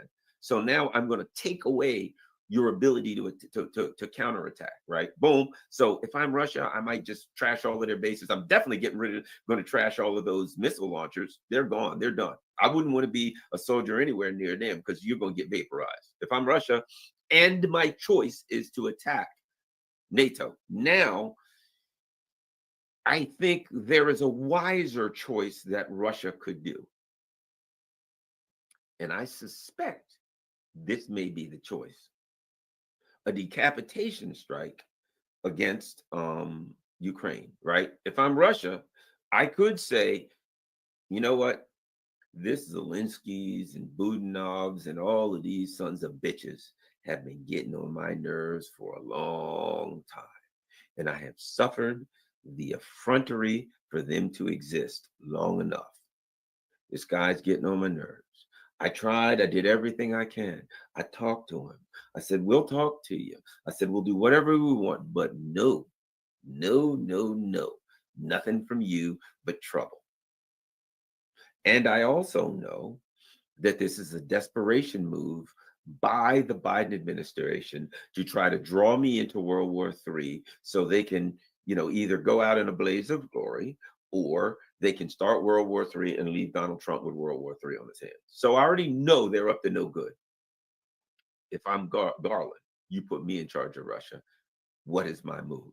Decapitation strike. Look, first of all, let's be honest. You think they don't know where Zelensky is? You think they don't know where the leadership of Ukraine is? If I'm Russia, I warned you. If you are an MP, you're a member of the RADA, you're a member of, you're a member of their government, anywhere. You're anywhere on there. I'm putting a missile on your house, putting a bomb on your house. Now, because my other option, right? My other option is, of course, to fire on NATO. And now I fired on NATO. Now I got to deal with potential nuclear war, World War III. In fact, if it's a potential nuclear war, I might strike first with nukes if I'm Russia. But I'm saying, my move, if I'm going to hit, whether I use tactical nukes or not is irrelevant. I may not, but all of your bases on my border are going to be gone. You're going to fight me with no bases on my border. That's how you're going to fight me. No radar, they're gone. Bases, naval bases, you name it, all of that crap anywhere near my border is going to get hypersonic visitors immediately. Because if I got to hit you, I'm going to influence your decision to hit me back. You're going to have to think about that because it ain't going to be easy. How you going to hit me back now with? Submarines or something? That's what you're going to have to do. Now, whatever happens, you got no bases. Wherever we go, you don't have bases on my border. Okay. Furthermore, or back to what I'm saying about Zelensky, since we're talking about Zelensky, that little mosquito's been bugging me. And if I eliminate, if I obliterate, if I decapitate the leadership of Ukraine, who's running it? Now I say to NATO, it really is yours. What you going to do? What you going to do? Well, you're going to call Zelensky, he's dead. You're going to call the MPs and say, tell them to bring the rod of their parliament. You're going to bring their parliament together and come up with a plan for you. That ain't going to happen because they're dead. What are the Ukrainian soldiers going to do on the front line? All right, guys, what's coming down from headquarters in our leadership? They're all dead. Well, what should we do? Yeah, that's a good question. There ain't nobody to answer that question because they're all dead.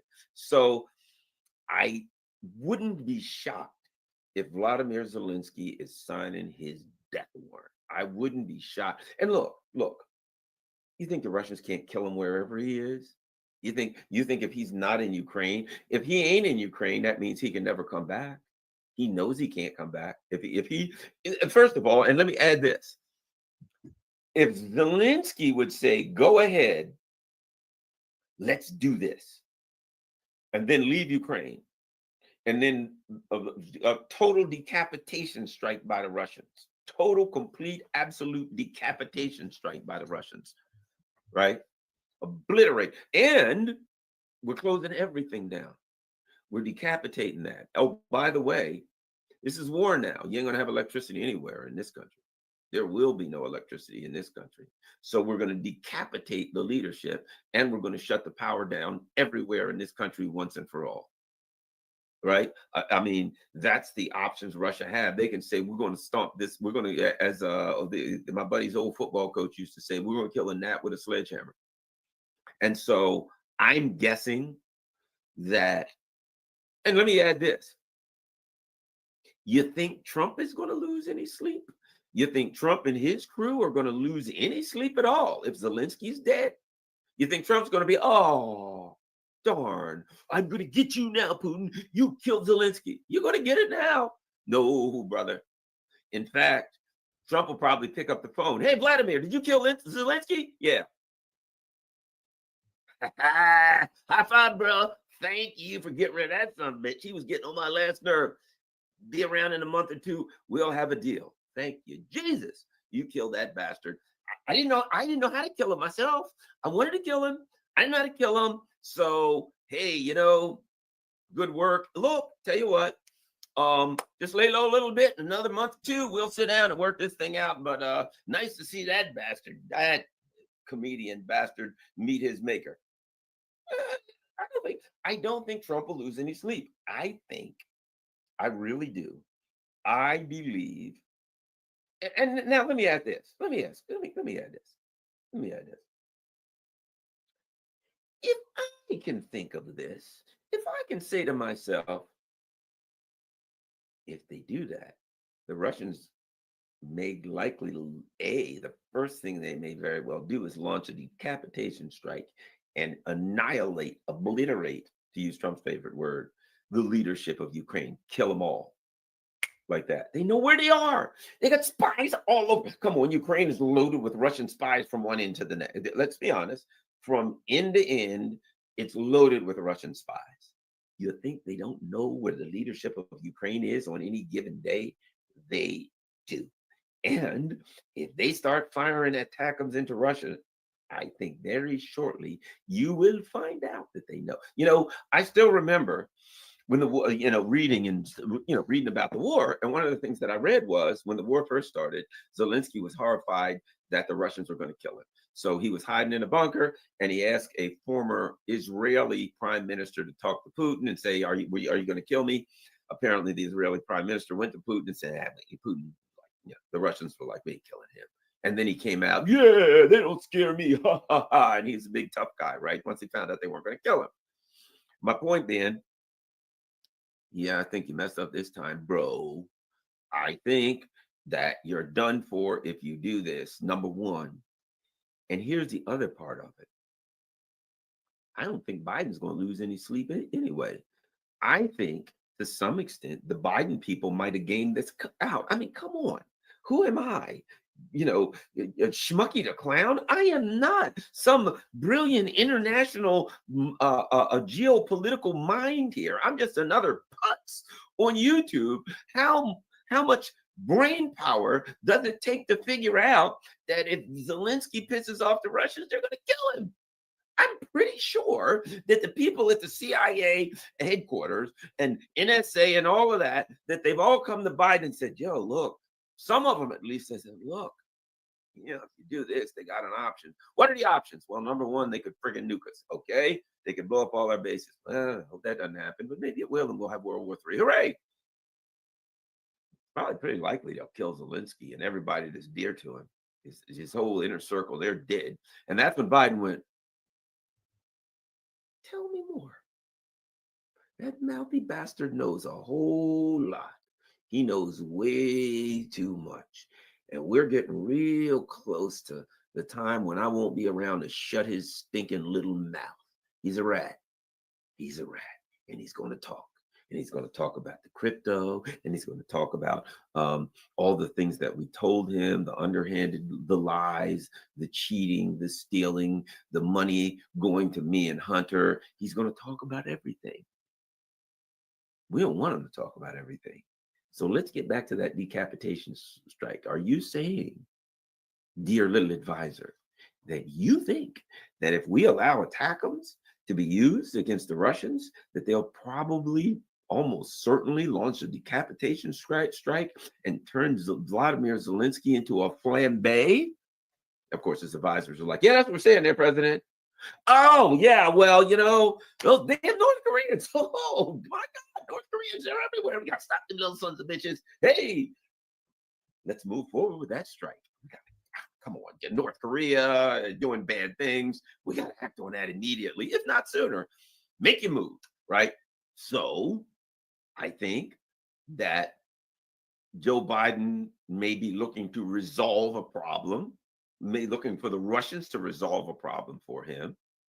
Hey, how can we get them to kill Zelensky? Well, if we use ATACMS, Joe, that probably kills Zelensky. Really? Yeah.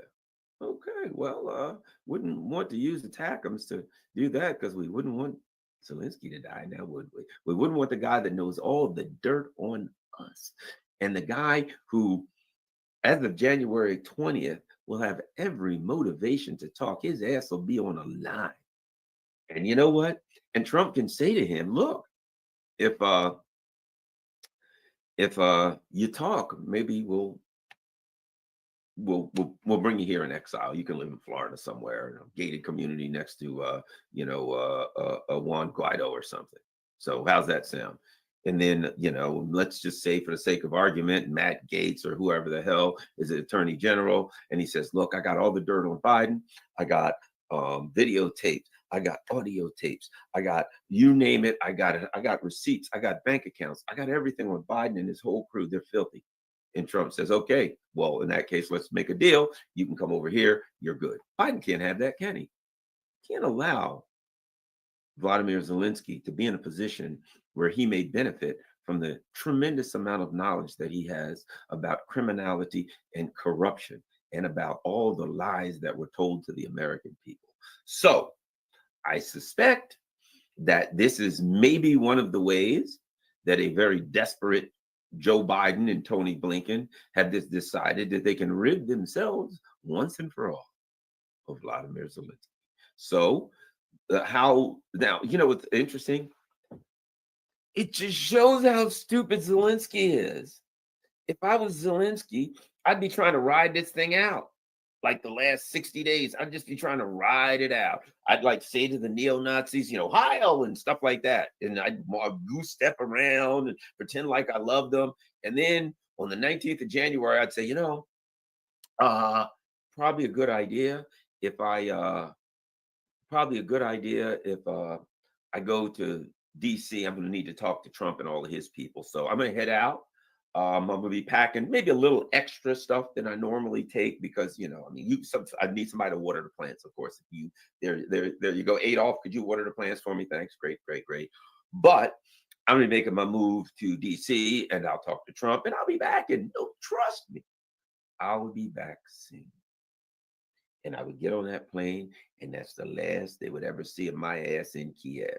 I would touch down in DC and I would go talk to Trump and I'd say, I will tell you everything I know. Just let me live. You could have did that, Zelensky. As they say, you could have had it all. You could have had it all. Gated community and Miami, You know, your wife could shop. You've been to Miami Beach. There's all the expensive places. She's got all that stolen loot. Oh man, you could have lived so good, Zelensky. But you played in the sandbox with the neocons, and now you gotta die. And now, and let me add this. It really makes it easier for the neocons, because otherwise they'd have had to kill you themselves. And then they'd have had to kill you, and they would have had to blame it on the Russians. So what they would have had to do was, like, you know, whatever they do, choke you out with some piano wire or something. However, they will dispatch Vladimir Zelensky, as they surely would do, put him in a building or something, and then like send a message somehow back channel, like accidentally leak a message over an open frequency that, you know, there was all kinds of generals and stuff in a building somewhere outside of Kiev, you know, set it up, attract the Russian missiles, and, you know, in comes an incoming Zircon, Kinjal, whatever the case, all of the above, right? And but now, of course, you know, like the old thing where the old deal where people, you know, kill somebody and set the house on fire. Well, you choke him out, you put him in a building, you get the message to the Russians that there's a big high-level meeting in that building. The Russians blow the hell out of it with a Kinjal missile, and then you say, "Oh, those damn Russians killed poor Vladimir Zelensky, you bastards!" Right? Oh my God, you killed Kenny, you bastards, right? That's what you say, right? But you killed him yourself. This is easier.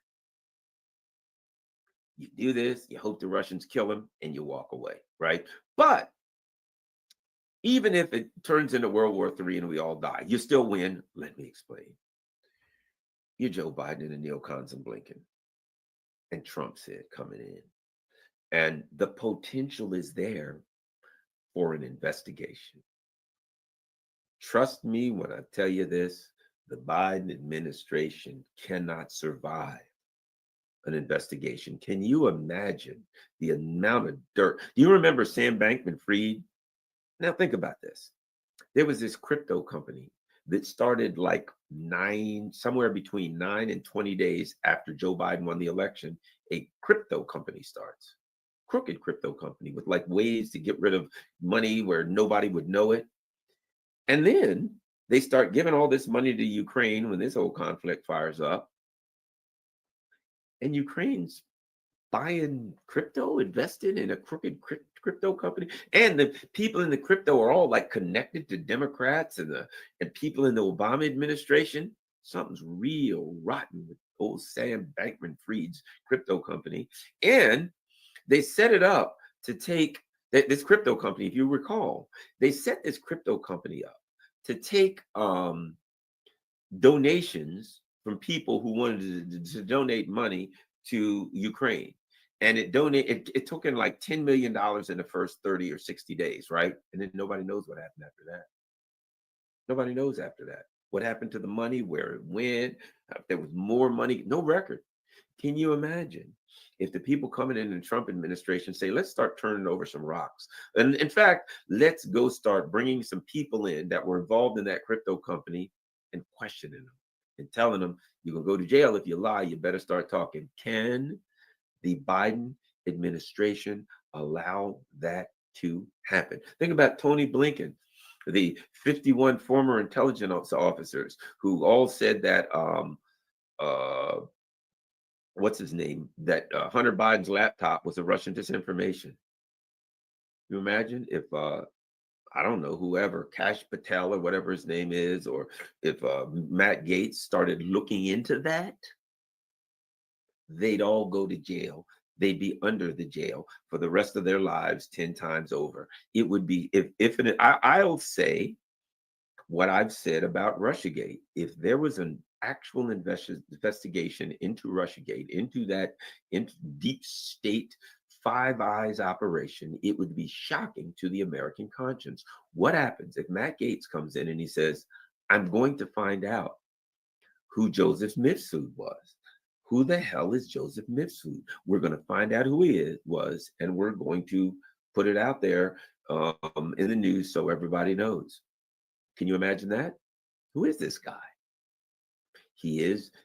I remember when this guy was, creeping around, and I said to someone who has a background in intelligence, and I said, I don't think he's a real person.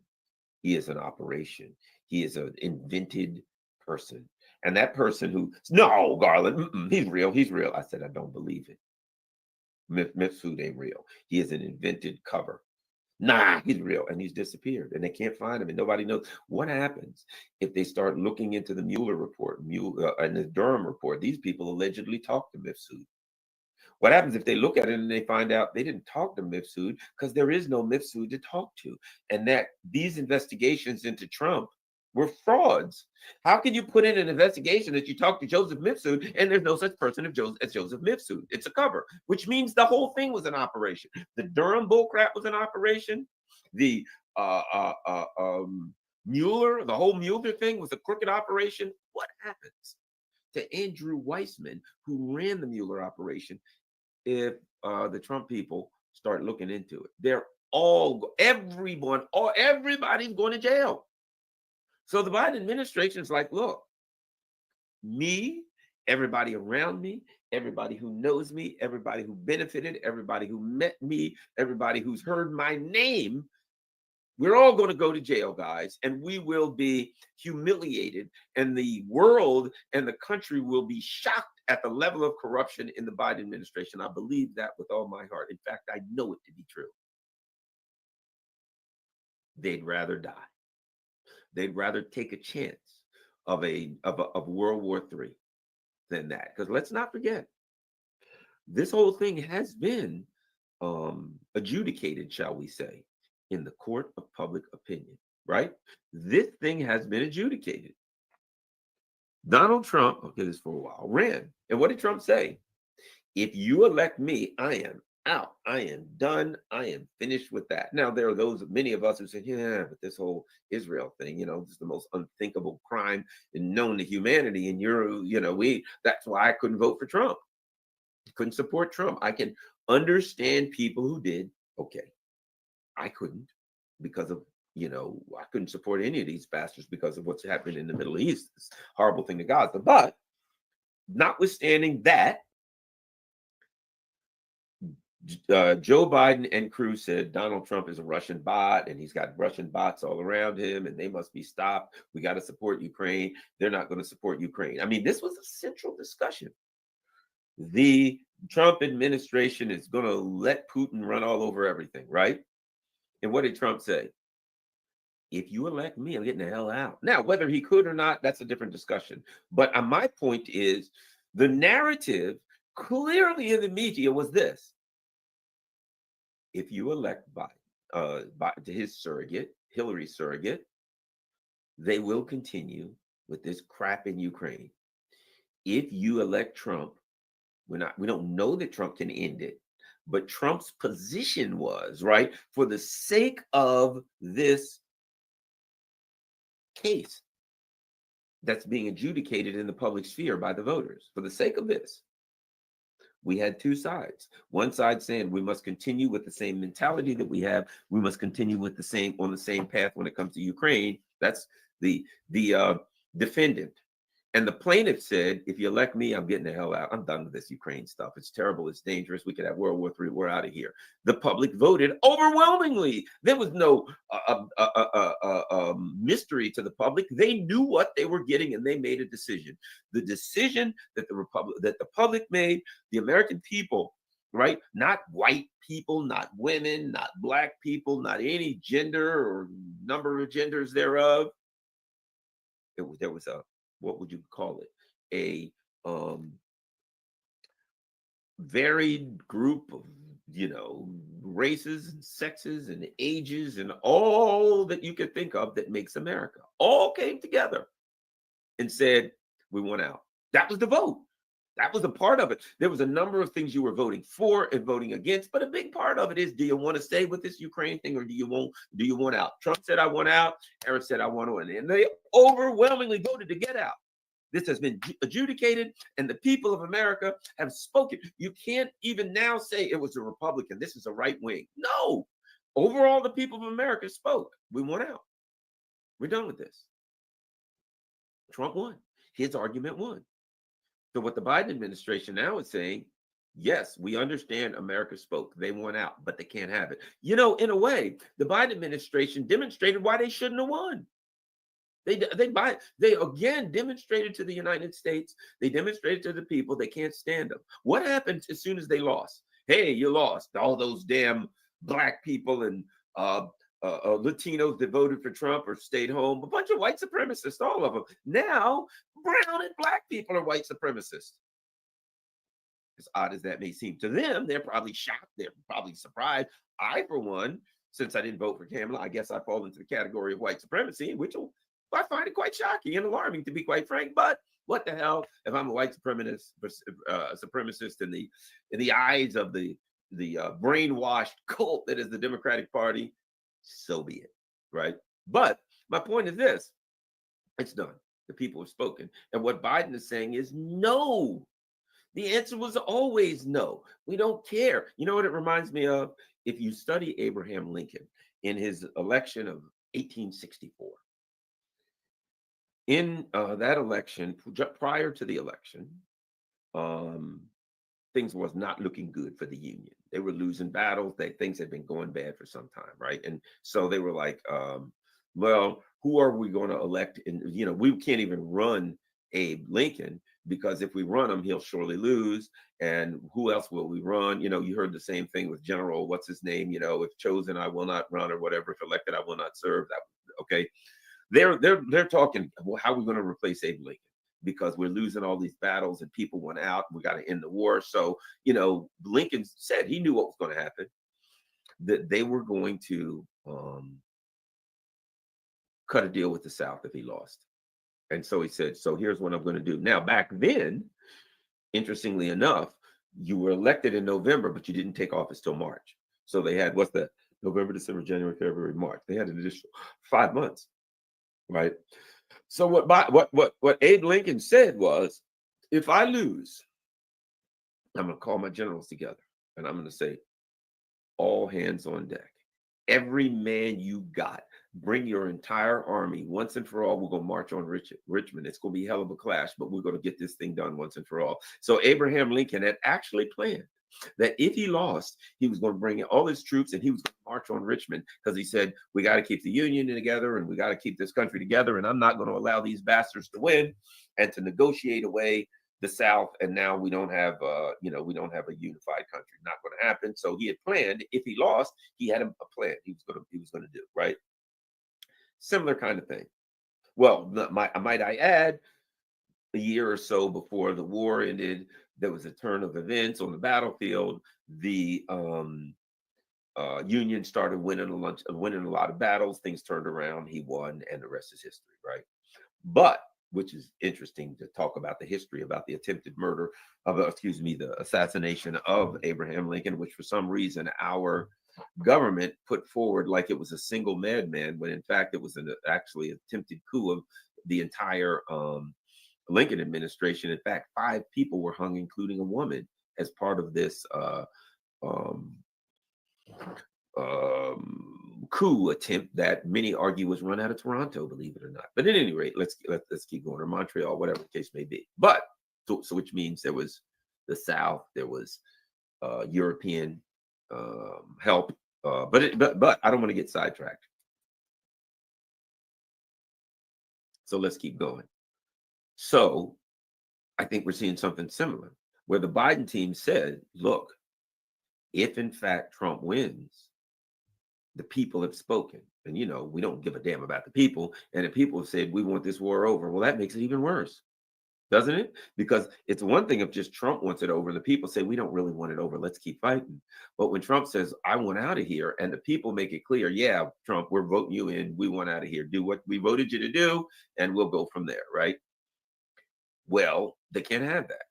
So now the Biden people are like, we got to do something to, if nothing else, we got to get Zelensky killed. Come on, we can't have this rat bastard running his mouth all over creation and everybody around him. So I think a part of this is to set it up, hoping that the Russians launch a decapitation strike against the Ukrainian leadership, which I suspect they will, and or B, You start World War III, Trump comes in, and you got World War III. And he doesn't have time to investigate you because he's got World War III to deal with. Hey, I'd like to investigate Biden. Sorry, can't do that. World War III is going on. Oh, crap, darn it. Okay, well, as soon as World War III is over, I'm looking into this Biden crap because he's up to no good. And they're like, well, I think you understand that World War III ends with the nuclear annihilation and the end of all humanity. So you won't be able to investigate Trump.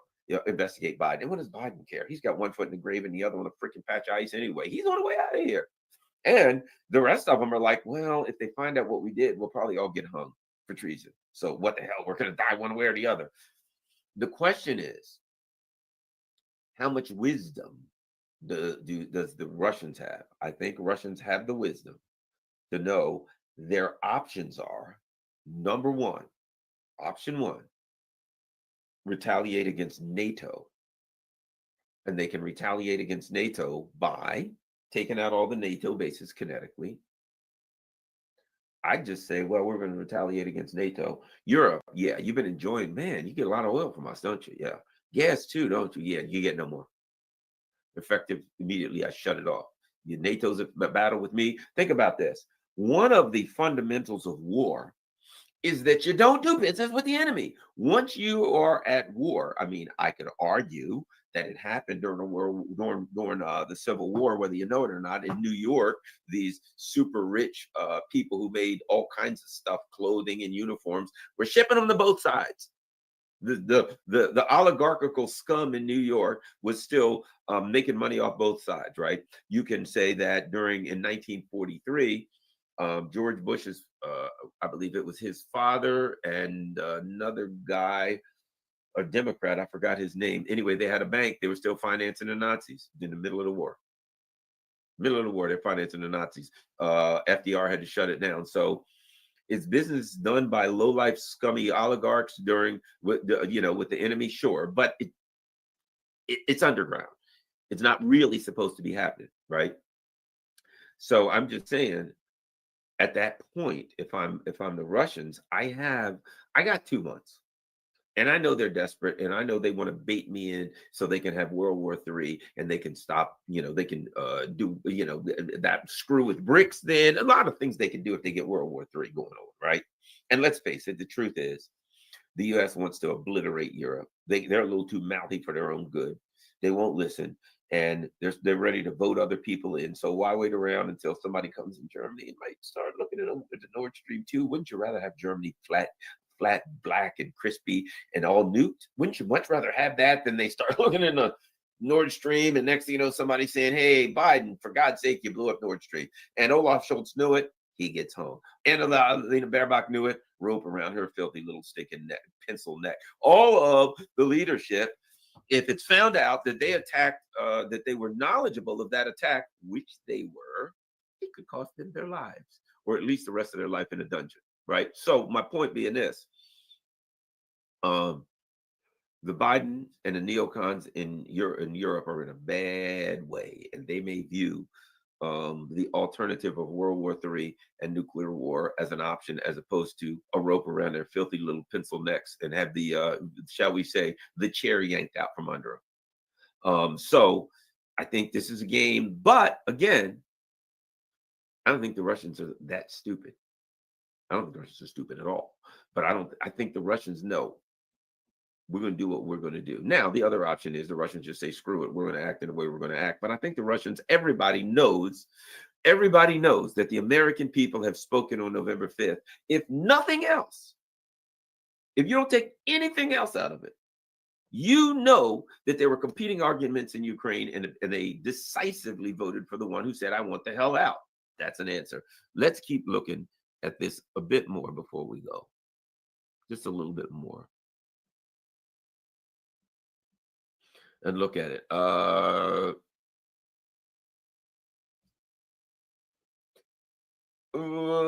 Wow, listen to this. While officials said they do not expect the shift to fundamentally alter the course of the war, they said that. So that's known. So one of the goals of policy change is to, now listen to this, send a message to the North Koreans. Send a message.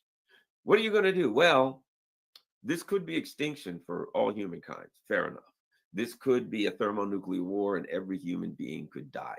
Good chance of that happening. You know, this could be World War III and millions of Europeans, Russians, Americans, tens of millions, hundreds of millions, possibly even billions of lives could be lost. But that's not important. The important thing is that we send a message to the North Koreans. One of the goals, think about that. It's a narrative. We got to send a message to the North Koreans that their forces are vulnerable. A message. That's it. A message to the North Koreans. And you and I already know that the North Koreans ain't in there. And if they are, let me add this, and if they are, Russia has a right to call any allies. Question is, does Ukraine have any allies working with them? One or two. So the idea that Ukraine have arranged the Ukraine's a puppet state. The U.S. Let me ask you this: did the U.S. get military help from South Korea? Did the U.S. get artillery rounds from South Korea? So the U.S. can involve South Korea, but Russia can't involve North Korea, even though they probably really even aren't. But so it's this: we can do anything we want. We can bring in South Korea. South Korea, let's get busy. The Russians may be involved in North Korea. No, my God, we got to act now. That's unacceptable. All right.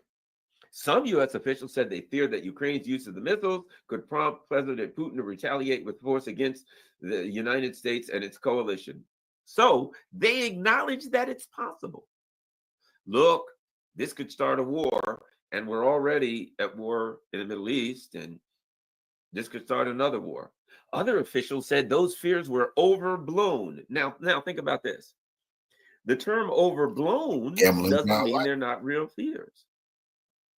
Overblown. Well, I think this could cause Russia to shoot back at us. Your fears are overblown. Now, don't get me wrong, they're valid fears, but they're not that big a deal.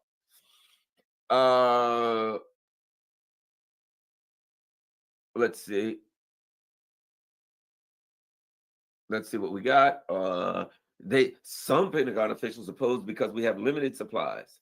Some White House officials fear that Mr. Putin would widen the war. Widen the war, in other words, to here. Supporters of more aggressive posture say Mr. Biden's advisors have been too easily intimidated by Mr. Putin's hostile rhetoric. And they say the administration's incremental approach has disadvantaged Ukrainians on the battlefield. Here's what's interesting. Didn't they just say? Think about this. So here's what they say. This will not fundamentally alter the war. In other words, Ukraine's going to lose. But not giving them this will disadvantage them on the battlefield. You know what it reminds me of? It reminds me of Jaws. Remember when the Jaws was biting the guy Quinn, and he's in and the Jaws clamping down, the shark's clamping down on this guy's body, and blood's coming out of his mouth, right? And he has a little penknife, and he's trying to stab the shark. Now, if you were to take the penknife from him, it would disadvantage his fight against the shark. Would it fundamentally alter the dynamics? Well, let's see. He's in the shark's mouth. The shark is clamping down on his body, and blood is coming out of his mouth. I don't think that while, in fact, removing the penknife from his hand would disadvantage him, I don't think it would fundamentally alter the outcome. He's going to be shark poop in the end, right? He's going to get eaten by the shark. He's in the process of getting eaten by the shark. But we wouldn't want to disadvantage him by taking his knife. Makes no sense. Some proponents of Mr. Biden's approach said it had largely been successful at averting a violent Russian response. Allowing long-range strikes on Russian territory using American missiles could change the equation. So they're sitting there saying, well, you know, the Russians could hit us. They could strike the U.S. And we're in World War III. Yeah, but that's overblown. Those are overblown. Now, since then, U.S. officials have become concerned about the state of the Ukrainian army. It's been stretched thin, right? It's been pounded into dust. And the introduction of 10,000 North Korean troops. And Mr. Biden's response comes as Mr. Trump prepares to re-enter office with a stated goal of quickly ending the war. Mr. Trump has said little about how he would settle the conflict, but Vice President-elect J.D. Vance has outlined a plan that would allow the Russians to keep the Ukrainian territory that their forces have seized, right? I think they're telling you the problem.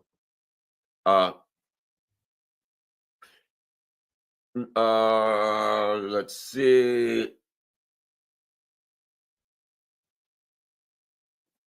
While British and what's it?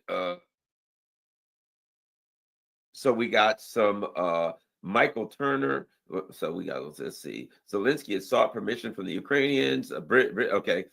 While British and French leaders voiced support for Zelensky's request, they were reluctant to allow the Ukrainians to use. In other words, they're like, yeah, go right ahead. Hey, will you let them use yours? Are you out of your freaking mind? Hell no. The Russians will blow us to shit. You know. What kind of idiots do we look like? No, we ain't let them use ours. The Russians will never nuke us into it. Now, you dumb sons of bitch. You good friendly allies, you go right ahead and do it. We'll be over here eating freaking baguettes and schnitzel. You go right ahead. We ain't that stupid, right? Mr. Biden was more risk averse than his British and French counterpart. What are you risking? You're risking our lives. But one thing we found out about the Democrats, let's be honest, they hate the voters. The voters overwhelmingly voted against them, and they hate the voters. They despise the voters. In fact, they may be sitting in there saying, you know what? I didn't want to start World War III. I was hoping not to. I was trying to avoid that. But those damn voters, they voted for Trump, or they stayed home, or they voted for Joe Stein. And I want them to die, every last one of them. Hey, get over here. Tony, yeah, how can we kill all the voters? Well, sir, if we fire attackers at Russia, I suspect the Russians will retaliate, we'll get into nuclear war, and all those bastards that voted for Trump will die. Let's get that done. Let's get it done. But we will die with them. Dude, have you looked? I'm 107. Are you getting got hours left. Let's make this happen, would you? We want these voters to die. I hate them. Haven't you been watching MSNBC? They're sexist. They're racist. They're homophobes. They're everything bad. They got to die. I hate them. I hate the Russians, but I hate the voters here far worse than the Russians. Fuck them. Death to the voters. They got to die. Okay, let's make it happen. Let's see. Some of Biden's advisors seized on a recent U.S. intelligence assessment that warned that Mr. Putin could respond with lethal force against the United States and its European allies. You don't need a U.S. intelligence assessment for that, bruh. You do not need some egghead to comb through the data. Hey, what do you think could happen? Well, let's see. The Russians could blast the hell out of us with nukes and then we'd all die. Really? Boy, how much data did it take to come up with that there, buddy? Oh, hours and hours. Well, actually, I just watched YouTube, and this guy named Garland Nixon said, hey, you know, if we fired the Russians, they might kill us all. We'll lead a nuclear war, we'll die. Oh, yeah, I watched that video, too. It was pretty good. Anyway, the assessment warned of several possible Russian responses that included stepped-up acts of arson and sabotage, as well as potentially lethal attacks on U.S. and European military bases. What do they care? That's only U.S. soldiers. They're dispensable. Here's what Biden's saying now. Let's do this. Well, you know, they might hit our bases and kill a whole lot of U.S. military personnel. I don't give a damn about U.S. military. That's their job. They're expendable. They're there to die. Look, we got to get the American people that voted for Trump. They need to die. And if we got the soldiers got to die, everybody's got to. We'll do whatever. We're all going to die sooner or later. Make this happen, for God's sake. I'm the president of the United States. I only got a couple months left. Listen, officials said Biden was persuaded to make the change in part by the sheer audacity of Russia's decision to throw North Korean troops at the Ukrainian lines. Yes, sir. In fact, I think they used like catapults. They like throw them at the Ukraine. They like you take a Russian troop, you set them on there, and then you yank the thing, and then the catapult goes, and then they go flying at the. I mean, you're just projectiles. They're throwing them at. You know what I mean? Really, except we know they're not there, but they don't care. That's what the North Korean crap was about. Let us continue. U.S. officials said they do not believe that the decision will change the course of the war. Yes, sir. Will it change the course of the war? Well, if you mean that it'll cause us all to die in a nuclear holocaust, yeah. Other than that, I don't see much of a problem with it. Let's make it happen. But they said Mr. Biden determined that the potential benefits, Ukraine will be able to reach high-value targets that it would not be able to. And the United States were able to send a message to North Korea, outweigh the escalation risk. So let's see. What are the potential benefits? Even though we acknowledge that it won't alter the outcome of the war, the potential benefits are Ukraine will be able to hit some high-value targets that couldn't hit otherwise. Okay, yeah, that's okay. And the United States will send a message to North Korea. Hey, North Korea, couldn't you just send them an email, fax, a carrier pigeon? No. It'll send a message. So Ukraine gets to hit some targets it couldn't otherwise hit because the missiles will go further than the other ones. I think that's a logical evaluation, a logical deduction. And number two, North Korea gets a message. Damn it. You don't call them. We want a message to North Korea. And it says, outweigh the escalation risks. So what are the lists? What are the benefits? Let's do a cost-benefit analysis. What are the benefits? You can hit some targets you couldn't hit, and you send a message to North Korean troops that don't really exist. Okay, there's our benefits. A message. Revolutionary salute to our Queen Shani G for the donation to the war chest, the super sticker. Revolution is real life. You know, I absolutely appreciate the love, Queen. Salute to you. Narrative thing. Will it alter the war? Nah, hell no. Okay, let's say the risks. Let's see. The Russians could blast the hell out of a lot of our bases and kill a lot of people. That could turn into a nuclear conflict, and all humans will die. Clearly, it outweighs the risk. Certainly, it's well worth risking a extinction level event to send a message to North Korea and hit a few extra oil depots deep in the Russian Urals. Let's see. So that's it.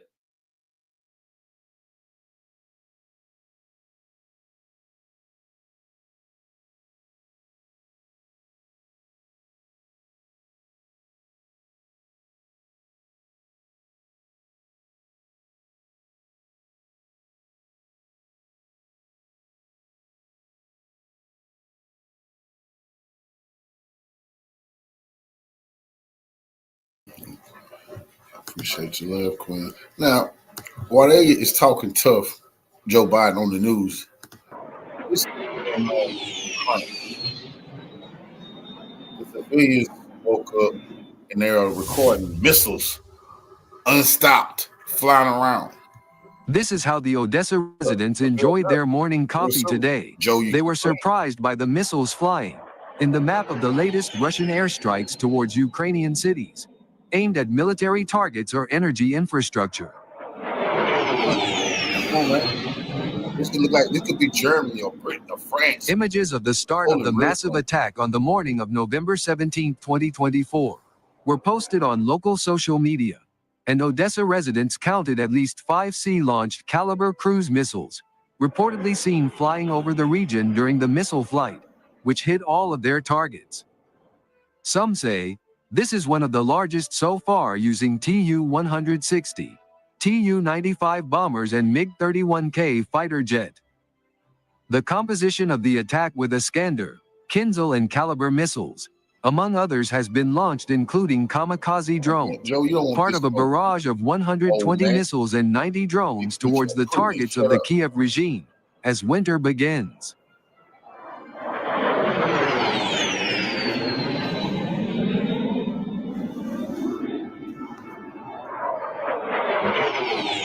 Go there, hide not while Joe Biden talking to.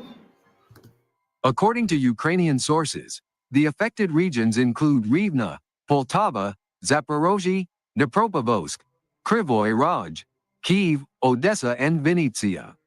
However, it is worth noting that there has been no official confirmation from Russia. Local media have published what they claim are 3 missiles hitting energy facilities in the northwestern Ukrainian city of Rivne. One Russian Kh-101 cruise missile hit the Rivnenskaya 330 power station, while Ukrainian air defenses were either disabled or missing. Local authorities reported that at least some of the strikes hit electrical installations and caused serious damage to a number of its thermal power plants.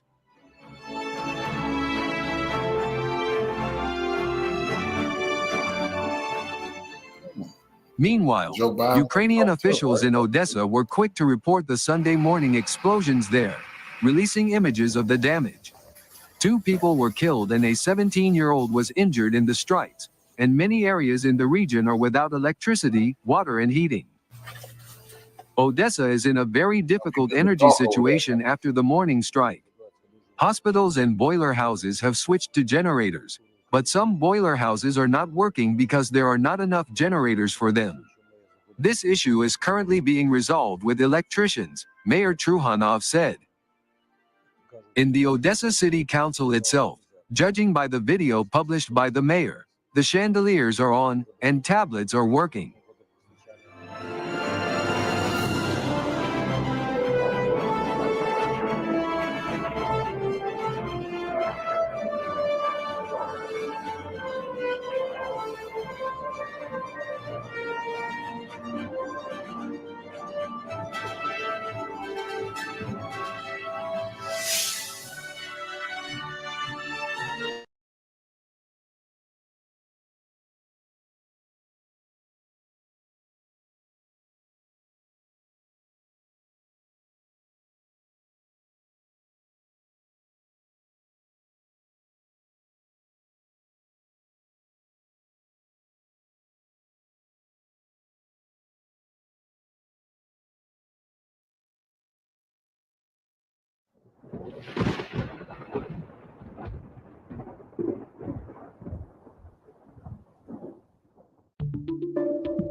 Everything that is happening in the Arctic indicates that this region will become the site of future confrontations between great superpowers.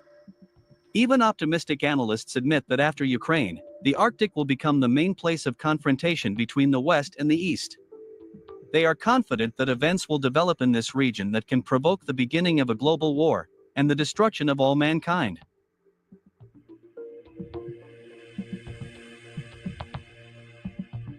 The fact that the United States is very annoyed that Russia is rapidly increasing its presence in the Arctic is no secret to anyone.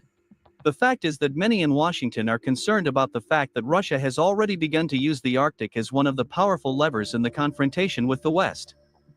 In particular, in Washington, they are confident that Russia's actions in the Arctic have become one of the reasons for the weakening of the American currency and the strengthening of the multipolar world.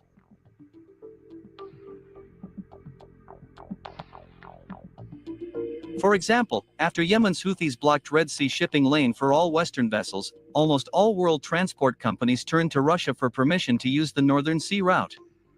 Moreover, the presence in Russia of a powerful icebreaking fleet allows Moscow to use the Northern Sea route even in winter. In addition, the Northern Sea route has also substantially reduced transit time, which is very beneficial for transport companies and Asian manufacturers.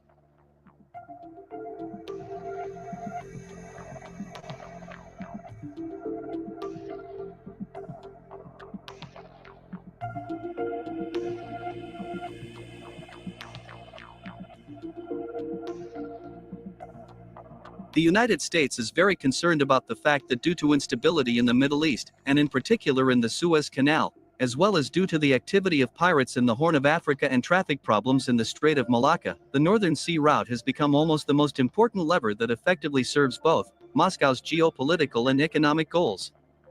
In addition, the United States is also saddened by the fact that only Russia can take all Arctic natural resources, including numerous oil and gas deposits. My dear truth seekers, let me remind you that at the moment, Russia ranks first in the world in diamond, nickel, and copper mining, among the countries of the Arctic belt.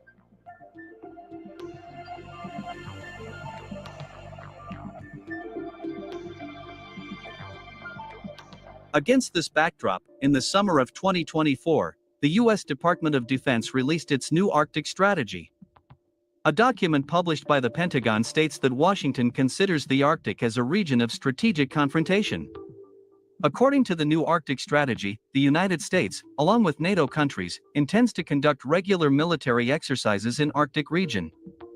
According to the Pentagon, this will demonstrate to Russia the combat capability of the United States and its allies in the Arctic region. In the last 5 months alone, the United States and NATO countries have already conducted 3 major military exercises in the Arctic region. Thus, the West has made clear that a new confrontation for the right to own the Arctic had begun.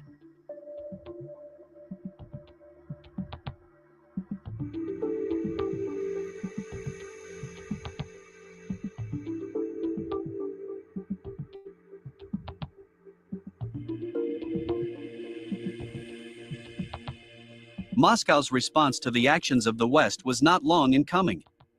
In particular, Russian President Vladimir Putin said that the development of the Arctic region is a priority for Russia. According to him, the Arctic will strengthen Russia's energy potential, ensure national security, and expand logistical capabilities. The Arctic is of strategic importance to Russia, and Moscow will defend this region with all available means. However, most of all, the West was shocked by the fact that Vladimir Putin signed a new maritime doctrine, which made it clear to the United States and NATO countries that Russia does not intend to give the Arctic to anyone, and is ready to fight for this region of the world to the bitter end.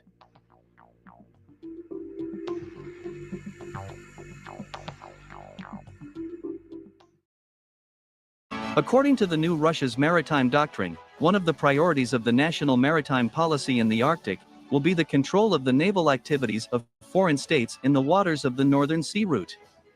This implies strengthening the defense of Russia's northern borders and intensifying maritime activities in the archipelago of Spitsbergen, Franz Josef Land, Novaya Zemlya, and Wrangel Island. My dear truth seekers, in this video, I will explain to you what it all means. Although Russia is accustomed to considering the Arctic as its sovereign territory, that hasn't always been the case. During the Civil War and the formation of the young Soviet state, taking advantage of the weakness of the USSR, the British, Americans, and Canadians tried to take away the most significant parts of the Arctic from the Russians. So, exactly 100 years ago, the Anglo-Saxons raised their flags on Wrangel Island, founded a colony there, and started illegal fishing.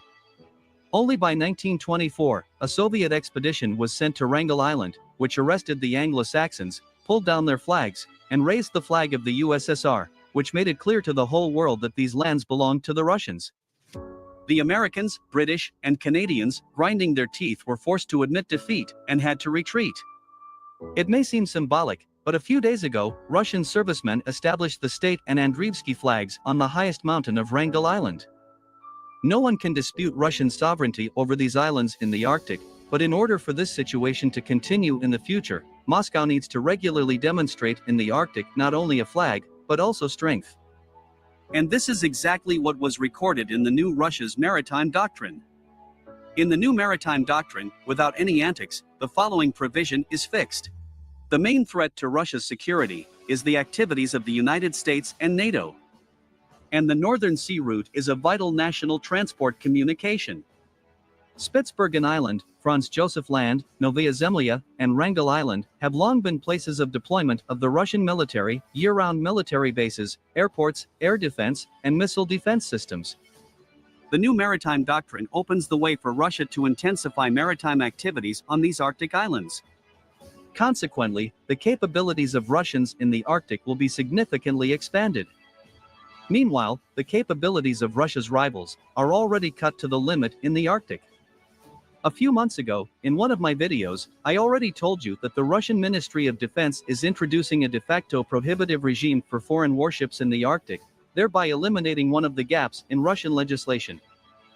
At the same time, the Russian government forms the main department of the Northern Sea Route.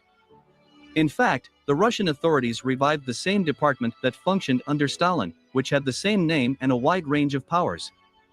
Now, the new main department will be headed by one of the most capable state structures, the corporation Rosatom. The area of its responsibility includes the development of infrastructure, shipping, scientific expeditions, and much more. Together with the tasks enshrined in the new maritime doctrine for the development of not only military but also civilian shipbuilding, all this inspires confidence that even the hypothetical possibility of hoisting American flags on the Arctic islands of Russia has been eliminated for at least the next 100 years.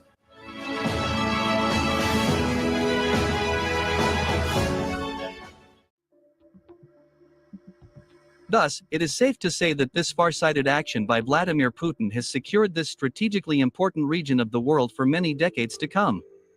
Moreover, now the whole world has finally understood why all this time Russia has refused to build aircraft carriers, rapidly developing its icebreaking fleet.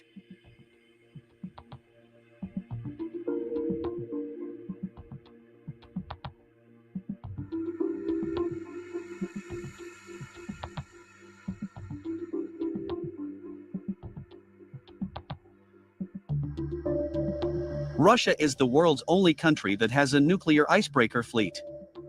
And this nuclear icebreaker fleet has already allowed Russia to demonstrate its dominance in the Arctic region. Now, in the 21st century, Americans have finally realized what a strategic mistake they have made. At the moment, the United States feels terrible about building unnecessary aircraft carriers all these decades, instead of nuclear icebreakers.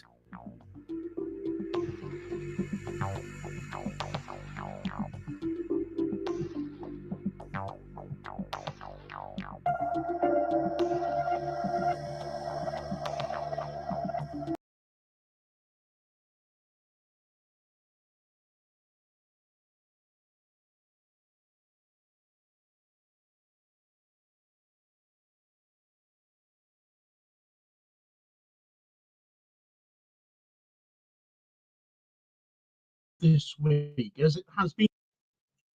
Right, so the Houthis in Yemen have once again been top of the who can embarrass the US most list this week, as it has been they, rather than Israel, who have suddenly become the #1 target for them.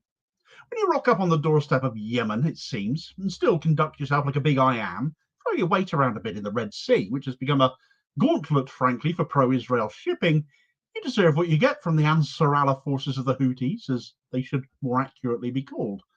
Over the past year, many of us watching the situation in the Middle East have come to see Yemen as a never back down from anything bunch, who will ever go at anyone. The Jack Russell Terriers of the Middle East is what springs to my mind. No matter how big the dog, they're going to have a go. And so 2 new warships turning up in the Red Sea certainly could well count as a very big dog, but even big dogs can, well, run away from littler ones with more fight in them, and the warships, it seems, have very much run away. Right, so there are stories that crop up amidst all the devastation in the Middle East, which sometimes you can't help but take a wry smile at, and this is one of those stories, I think. And it is often the case that Ansar Allah, the Houthis in Yemen, are involved, because despite always seeming to be the underdogs, or always getting labelled as such, their success record is screwing up shipping. Their advancement from simple drone attacks and harassing ships with rubber boats to now having hypersonic ballistic missiles able to directly strike Israel itself has seen them become a more and more capable and dangerous foe for Israel and those supporting their ongoing genocide of Gaza. Still, the answer to ending attacks, not only in the Red Sea, but also the Gulf of Aden, the Mediterranean, and the Persian Gulf, as the Houthis' range has widened, cannot be ignored. And it hasn't seemed to matter how many attacks have been wrought on Yemen by UK, US, and Israeli forces, amongst others. They just seem to dust themselves off, and off they go again. There's only a news flash that the US have had a military presence in the Red Sea for some months now, an attempt at deterrence from further strikes from the Houthis headed Israel's way, or to harry shipping.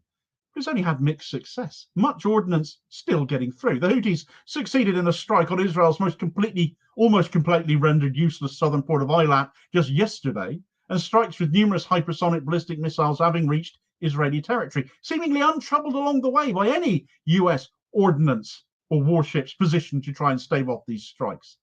But equally, the US military's own ships and munitions have come under attack as well.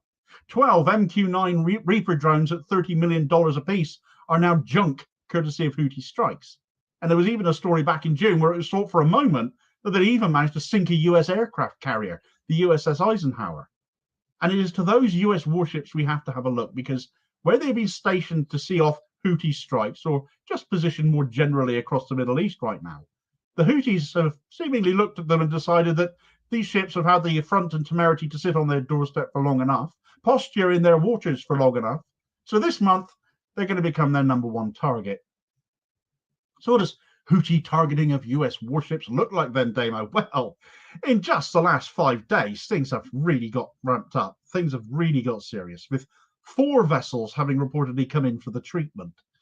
On the 12th of November, 2 American destroyers were, according to the Pentagon, struck by the Houthis as they were leaving the Red Sea, calling that narrow passage at the southern end as the Red Sea gives way to the Gulf of Aden, the Bab el-Mandeb Strait. A favourite point for the Houthis to strike, since there is nowhere shipping can really go. So let's turn to the US coverage of this first then. Here's an excerpt of the incident as reported by the US Naval Institute on the 12th of November. Houthi forces attacked 2 American destroyers with drones and missiles as the ships transited the Bab el-Mandeb Strait entering the Gulf of Aden on Monday, 11th of November, a Pentagon spokesperson said today. The Houthis launched at least 8 one-way uncrewed aerial systems, 5 anti-ship ballistic missiles, and 3 anti-ship cruise missiles at USS Spruance, DDG-111, and USS Stockdale, DDG-106, which engaged all the projectiles, Pentagon Press Secretary Major General Patrick Ryder told reporters on Tuesday. US Central Command has not yet issued a statement. There were no injuries or damage to the 2 destroyers. This is the second time the 2 independently deployed destroyers have come under Houthi fire. The Houthis also launched an attack in late September against the 2 destroyers, as well as the USS Indianapolis, LCS-17, USNI News previously reported. As far as the Houthis were concerned, their spokesperson Yahya Saree, we know this chap's face well by now if you're a regular viewer of this channel or have followed Houthi actions on social media over the last year or so. As far as they are concerned, their objectives were achieved. This is the line they always give, though, and nothing dramatic has necessarily happened. However, this isn't all they got up to, because whilst this attack was going on, they also launched an attack in the Arabian Sea, some distance further away, on a US aircraft carrier, because why not go bigger? The USS Abraham Lincoln came under attack with drones and cruise missiles. This vessel was there to replace the already harried USS Roosevelt, which itself had replaced the at one point allegedly sunk USS Eisenhower. Both the attacks on the 2 destroyers and the Abraham Lincoln took place over the course of some 8 hours. And in the case of the Lincoln as well, the Houthis' position was that its objectives were once again achieved. Now you might be thinking at this point, well, they haven't done any damage. They've just made nuisances of themselves again. And of course, we got a bit of a tit for tat as far as media coverage and opinion goes here, don't we? If you believe the Western media and the pro-US Army narrative, then nothing was damaged, nothing was harmed, no cry, no foul, nothing to really report. But if you believe the Houthis, well, they did what they set out to do, they say. They haven't exactly deployed the kind of ordnance or the level of it that aims to sink these vessels, for example. In fact, that hasn't really been the Houthi objective at all at any point that I've seen, though that has obviously ended up happening on at least one occasion. Where vessels have been disabled, though, crews have been rescued. Other than that, they've sought to drive off shipping entirely, deter it and stop it from heading towards Israel or coming from Israel, and continue to act as a deterrent for that. Look at it this way, I suppose. If the idea is to deter pro-Israeli shipping, being prepared to attack even the very largest of US warships is going to have an impact on the movements of commercial shipping, don't you think? How their bosses perhaps look at this situation. If that was their objective, then they're achieving that, in my view. Doubly, all those attacks on the Houthis themselves show how much of a nuisance they really are to pro-Israel forces. But they weren't even done this week, though, as 2 days ago they sent 2 warships fleeing, and one of them was that bloody great aircraft carrier, the USS Abraham Lincoln, again. Here's a Cradle excerpt covering this bit. The USS Nicholson warship has been repositioned away from Yemen after suffering a recent attack by the Ansarallah movement, Al Akbar newspaper reported on the 15th of November, a day after Yemeni resistance leader Abdul Malik al-Houthi confirmed that the USS Abraham Lincoln aircraft carrier was forced to do the same. The Nicholson vessel was towed towards the Pacific Ocean after being attacked. Its repositioning will not prevent it from being targeted again if it is used to carry out hostile acts against Yemen, Al Akbar cited informing military sources in Sana'a as saying. Houthi had said in a speech on Thursday evening that after retreating hundreds of miles deep, the USS Abraham Lincoln carrier moves either from the Gulf to the Gulf of Oman, the edges of the Indian Ocean, or in the Arabian Sea with caution and disguise. He claimed that in some instances, the American aircraft carrier navigates close to certain African coastlines out of fear of being targeted. Amazing how different the narratives can be between what Western media are saying and what Middle Eastern media say instead. Who to believe then? Well, the comments of a US politician also featured in that same Cradle article perhaps offer a little more clarity on that. Ansarallah and the Yemeni army's missiles can do things that are just amazing, the US Undersecretary of Defense for Acquisition and Sustainment, Bill LaPlante, said at an event on Wednesday, expressing that Yemen's operations are getting scary. I'm an engineer and a physicist, and I've been around missiles my whole career. What I've seen of what the Houthis have done in the last 6 months is something that I'm just shocked, LaPlante added. That's the reality and the seriousness of the US administration's apparent appraisal of Houthi capabilities. They are no joke. What they achieve by way of actual damage might get mocked, but that isn't necessarily even their objectives. However, one thing remains constant as it has throughout their defense of the people of Gaza, and that is if Israel get out of Gaza and end their genocide, the Houthis will then end their attacks too. If the US are that bothered by them still, all this time later, perhaps they might finally get their heads around that simple truth. But with Donald Trump about to take over, I somehow very much doubt it. Whilst the Houthis continue to make their presence felt at sea, the same can be said equally in Israel too, over land, as a recent strike by one of their Palestine II ballistic missiles continues to make a mockery out of what is left of Israel's air defenses and may impact heavily their acquisition of all new fighter jets at that. Never underestimate a Houthi seems to be words to the wise right now. So check out that story as your suggested next watch.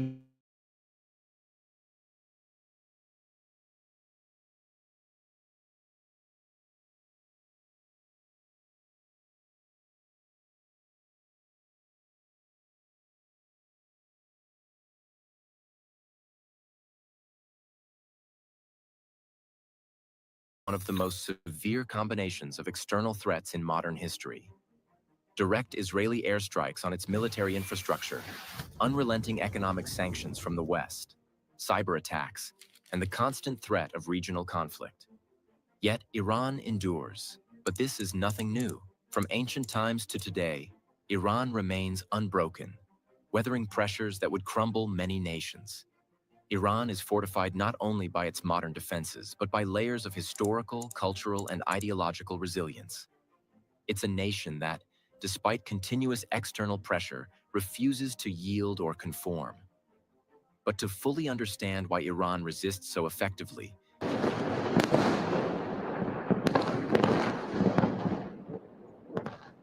we must delve into the nation's deep historical roots, natural fortifications, and all the influences that cemented Iran's resilience for centuries. What makes Iran undefeatable? Let's find out. Iran is not merely a country formed by recent borders. It is the heart of an ancient empire, one that has survived and thrived for millennia. This region has been home to the Persian Empire, an entity that ruled with authority and cultural sophistication from roughly 550 BCE, under the rule of Cyrus the Great, one of history's most revered leaders. Unlike empires that rose and fell in quick succession, Persia maintained power, influence, and stability over an enormous territory for hundreds of years, setting standards for governance, justice, and human rights. The resilience embedded in Iran's DNA began with Cyrus's conquest, which stretched the empire across 3 continents, introducing concepts of tolerance and centralized administration. Cyrus's cylinder, often dubbed the first charter of human rights, exemplified a revolutionary mindset for the time. Rather than subjugating conquered peoples, he aimed to incorporate them peacefully. This legacy of respect for diversity is a historical root of Iran's modern cohesion. While other empires fragmented under external pressures, Persia's ability to maintain a vast multicultural society laid the groundwork for an identity that could endure foreign invasion, rebellion, and crisis. Iran's survival through eras of Mongol invasions, Arab conquests, and Ottoman challenges illustrates its resilience. Unlike many regions that lost their cultural identity under foreign rule, Iran assimilated aspects of each conqueror, blending them into Persian identity without ever allowing outsiders to fully control or assimilate its culture. This cultural invincibility translates directly into modern Iranian psychology. Every Iranian today carries the awareness that their ancestors faced the greatest empires and outlasted them all. To them, this isn't merely pride. It's a kind of collective historical proof that Iran cannot be conquered. In modern terms, think of Iran's history as a form of soft armor. When sanctions, propaganda, and military threats pile on, this national consciousness reminds Iranians that they've been here before and survived. They draw strength from this history, embracing an against all odds identity. This is a culture built to withstand external pressure, not with brute force alone, but with an unbreakable spirit. Iran's historical legacy is the bedrock of its resilience, but it is far from the only factor. The very geography of Iran serves as a fortress, a defense as old as the country itself and as strategic as its modern military. But what does geography have to do with making Iran strong? Iran's geography is not merely a collection of natural features. It's a shield, a strategic advantage that has protected it against invasions for centuries. Positioned at the convergence of the Middle East, Central Asia, and South Asia, Iran is surrounded by natural barriers that provide distinct defensive advantages.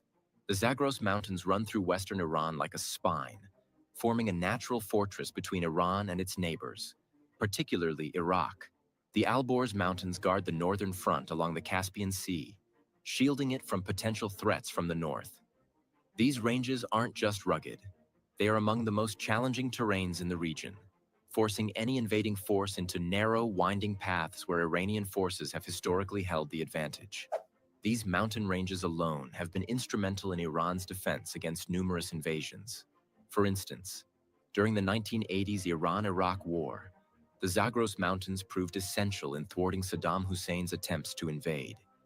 Iraqi forces, despite their military strength and chemical weapons, found themselves ensnared in mountainous choke points where Iran's defenders held the high ground. Then there are Iran's deserts, the Dasht-e-Kavir and Dasht-e-Lut, that occupies central and eastern Iran. These regions are vast, arid, and inhospitable, with temperatures reaching extremes that make it nearly impossible for large armies to sustain themselves for long. Many of Iran's ancient cities and critical infrastructure are situated beyond these deserts, ensuring that any advancing army would have to cross some of the harshest environments on Earth. Modern technology, you might think, should lessen the importance of geography. Yet, even with satellites and drones, the geographical reality remains a logistical nightmare. Moving troops and equipment through mountainous regions is slow and costly, while air campaigns are limited by the mountainous terrain, which provides countless hiding spots for Iran's air defenses. The desert also provides strategic advantages. As ground forces attempt to maneuver through it, they become easy targets, visible from miles away and vulnerable to Iranian air and ground attacks.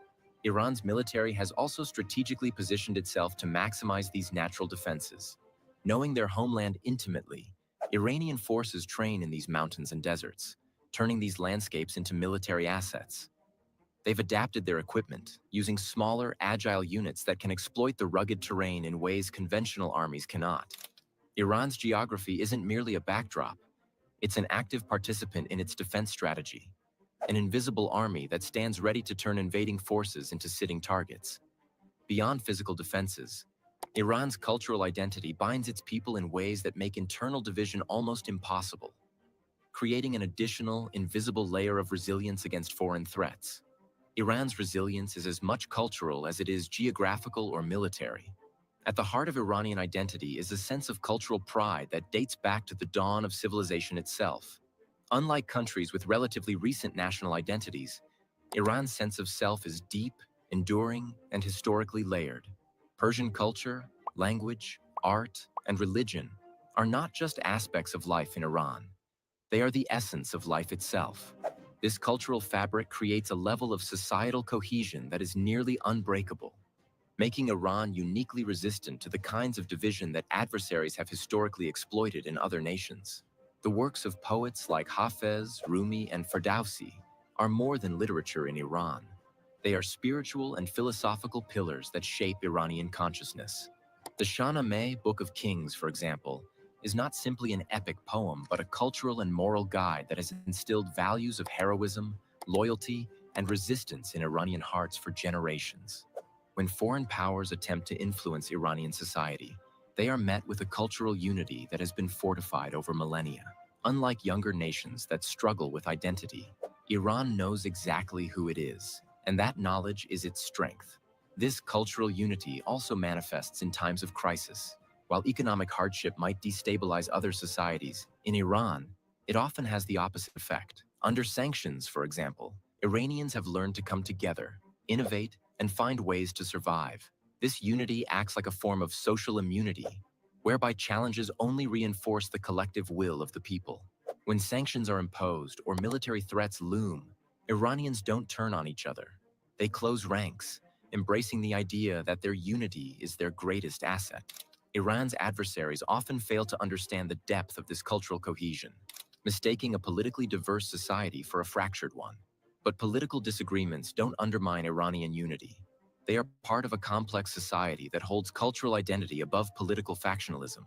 Attempts to sow discord are thwarted by a collective understanding of Iran's unique place in history and a shared commitment to preserving it. Foreign powers underestimate this at their own risk, failing to see that Iran's unity is a formidable defense in its own right. Iran's cultural strength forms an unbreakable social bond, but its influence stretches beyond its borders through strategic alliances that act as extensions of its power. But how does Iran's network of alliances amplify its influence across the Middle East? Iran's reach doesn't end at its borders. Through years of meticulous planning, it has established alliances and proxies that have fundamentally reshaped the balance of power in the Middle East. While some see these groups as separate entities, they are part of a carefully coordinated network that allows Iran to project its influence far beyond its territory, creating what some call the axis of resistance.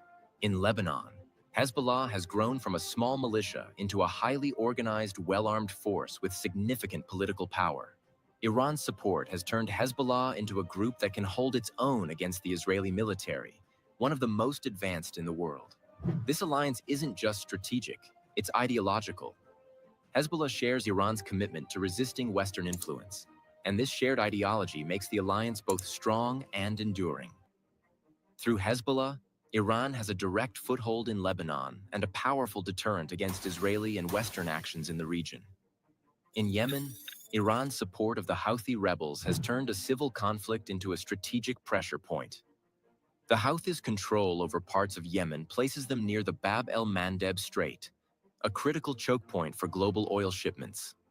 This proximity allows Iran to indirectly threaten one of the world's most important shipping lanes, a powerful bargaining chip in any geopolitical conflict. Through the Houthis, Iran gains leverage over Saudi Arabia, the United Arab Emirates, and their Western allies. The US and its allies know that any strike on Iran could lead to retaliatory actions from Hezbollah in Lebanon, Shiite militias in Iraq, and Houthi forces in Yemen. This network effectively multiplies Iran's military presence, making it nearly impossible to isolate Iran in a conflict. This is a deterrent strategy that discourages direct attacks, as aggressors understand that Iran's reach is far greater than it appears on a map. While some view this network as an attempt to destabilize the region, Iran sees it as a necessary defense against encroaching foreign powers. Western nations often label Iran's alliances as proxy warfare, yet they overlook the strategic necessity behind them. For Iran, these alliances are a matter of survival in a region where it is surrounded by hostile forces. This network is not simply a tool for power projection. It's a mechanism for protecting Iran's sovereignty. Through these alliances, Iran has created an interconnected defense system that ensures its security, regardless of the power of its opponents. While Iran's alliances are essential for its security, its military strategy extends deeper, into the realm of ideological commitment and a revolutionary military ethos that strengthens its resolve. So, what role does ideology play in shaping Iran's military resilience? Iran's military isn't just a conventional force. It's deeply rooted in ideology, particularly through the Islamic Revolutionary Guard Corps (IRGC). Formed in 1979 after the Iranian Revolution, the IRGC was tasked with a mission that went beyond defending borders. It was charged with protecting the ideals of the revolution itself. To the IRGC, military strength isn't solely about equipment and numbers. It's about an unwavering commitment to a cause that transcends national borders and serves as a beacon of resistance. The IRGC's identity is shaped by the concept of martyrdom and self-sacrifice. From a young age, Iranians are taught stories of sacrifice and resistance, inspired by figures like Imam Hussein, who is revered for his defiance in the face of overwhelming odds. This ethos infuses the IRGC, where soldiers see themselves as defenders of Iran's sovereignty and dignity, ready to give their lives for the revolution. For them, this is not merely a job, it's a sacred duty, and this deep-seated belief fuels their resolve. This ideological drive also means that the IRGC operates under different principles than many other modern militaries. For the IRGC, victory isn't defined by conventional metrics. It's defined by the ability to resist and endure. Even when outmatched, they fight with a tenacity that stems from a belief in the righteousness of their mission. This mindset was visible during the Iran-Iraq War in the 1980s, when Iran's forces fought a much larger, better-equipped Iraqi army to a standstill. The war became a defining moment for the IRGC, which emerged as a symbol of Iranian resilience and commitment. Furthermore, the IRGC isn't just a military entity. It has a powerful influence within Iranian society. It controls significant economic assets, including businesses and industries that provide financial independence from foreign influence. This economic autonomy allows the IRGC to function with fewer restrictions and enables it to fund its initiatives without relying solely on the government. This independence has turned the IRGC into a state within a state, a powerful force that upholds Iran's revolutionary values across military, political, and economic arenas. Iran's soldiers fight for more than land. They fight for a cause they see as divine. So, Iran's resilience isn't due to any single factor. Instead, it's the result of a carefully cultivated combination of history, geography, culture, alliances, and ideology that together create an unbreakable defense. Now you know that Iran's resilience is not accidental. It is the result of centuries of cultivated strength. From its ancient history and geographical advantages to its cultural unity, strategic alliances, and ideologically driven military, Iran has developed a layered defense that cannot be easily penetrated. Iran in 2024 is more than a nation in the Middle East. It's a testament to the enduring power of a civilization that has survived against all odds. With each layer of resilience, Iran stands as a symbol of resistance in an era of constant pressure, embodying the idea that some forces in the world cannot be conquered. Do you think any force can defeat Iran? Can the US do it? Let us know in the comments section. Do you think Iran got involved in this war while it was insecure? Or does it completely trust its defense system? Do you want to watch more videos like this?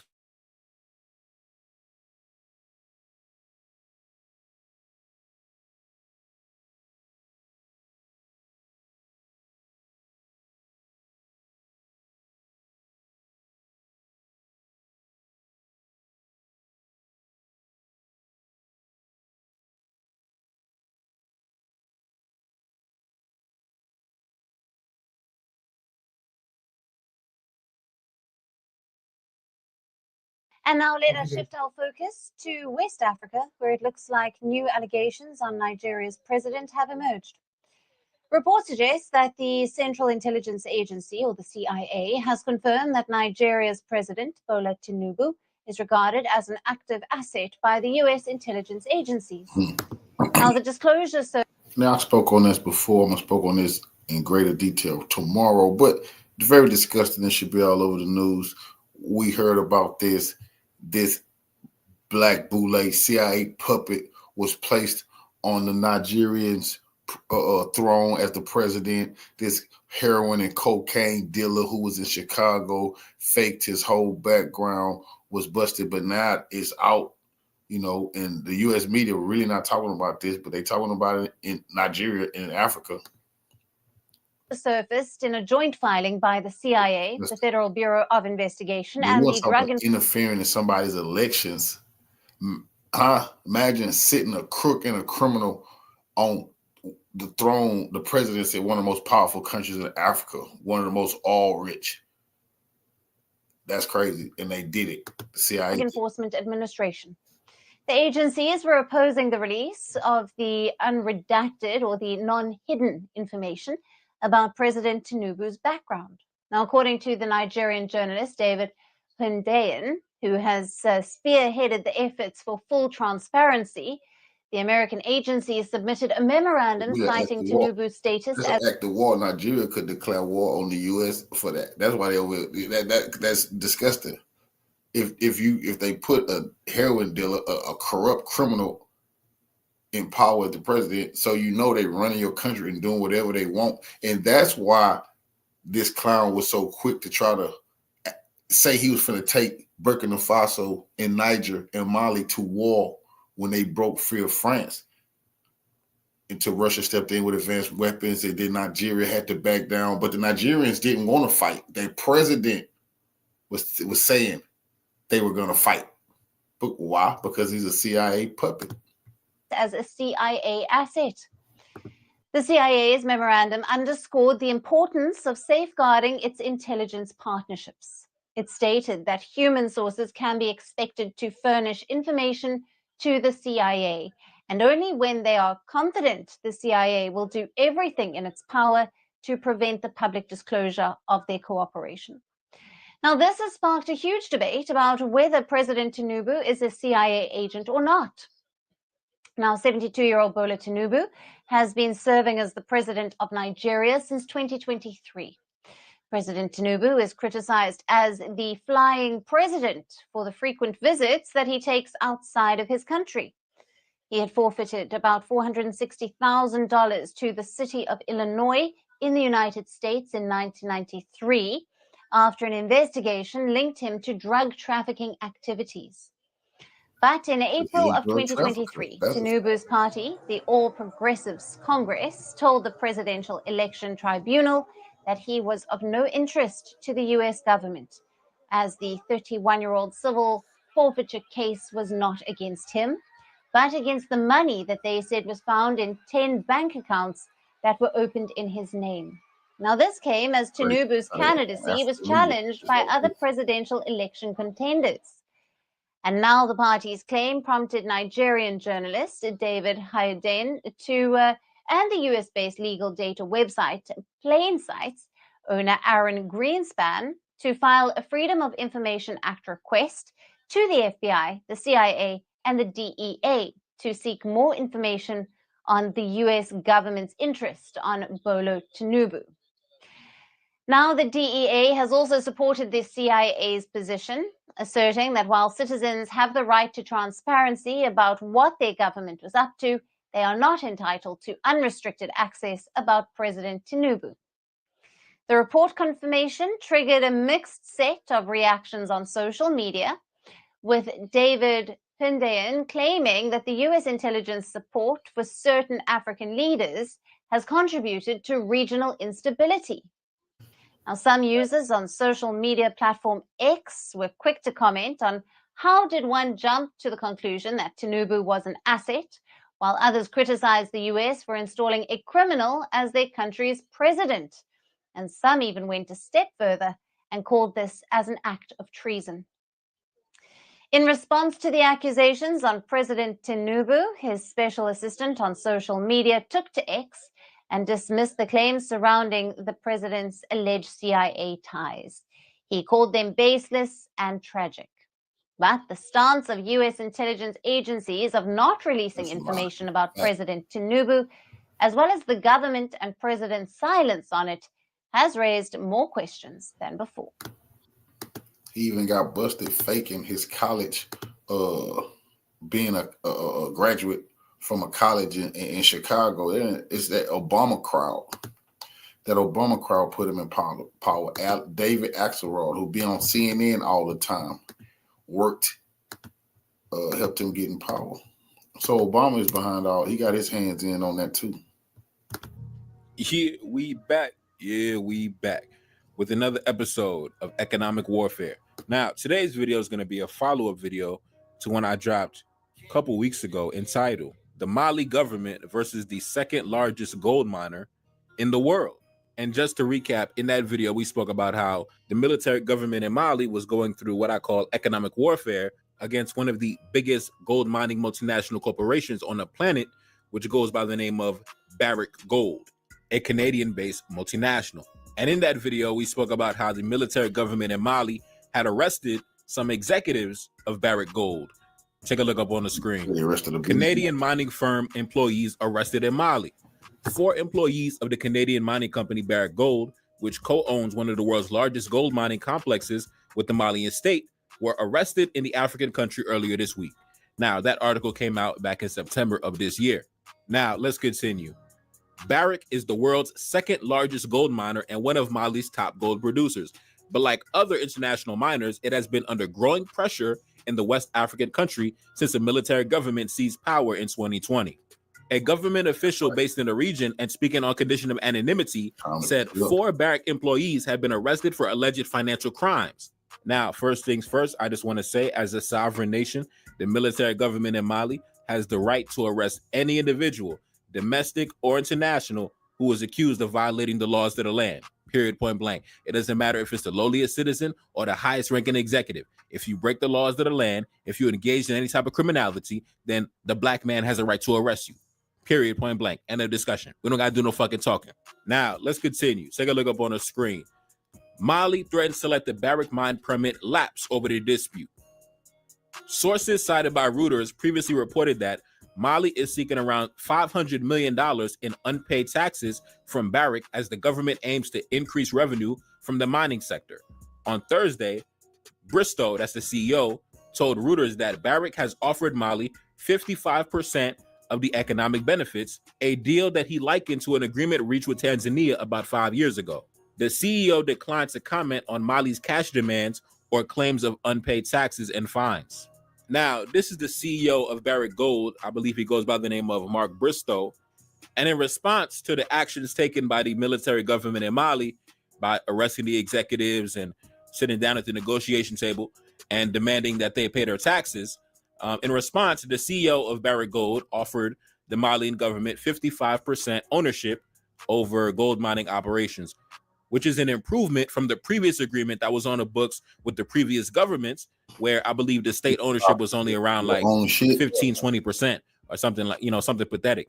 But now it's up to 55%, according to the offer made by the CEO of the company, Mark Bristow. That's this guy on the screen right here. So, salute to the white man. You know what I'm saying? The white man understands, listen, just do good business, bro. Just do good business. Stop trying to get over all the goddamn time, man. Just do good business. You know what I mean? Let the black man get the majority of the profits. You take your little cut and, you go home, man. Enjoy yourself. Buy yourself something nice. But the majority has to stay with me, right?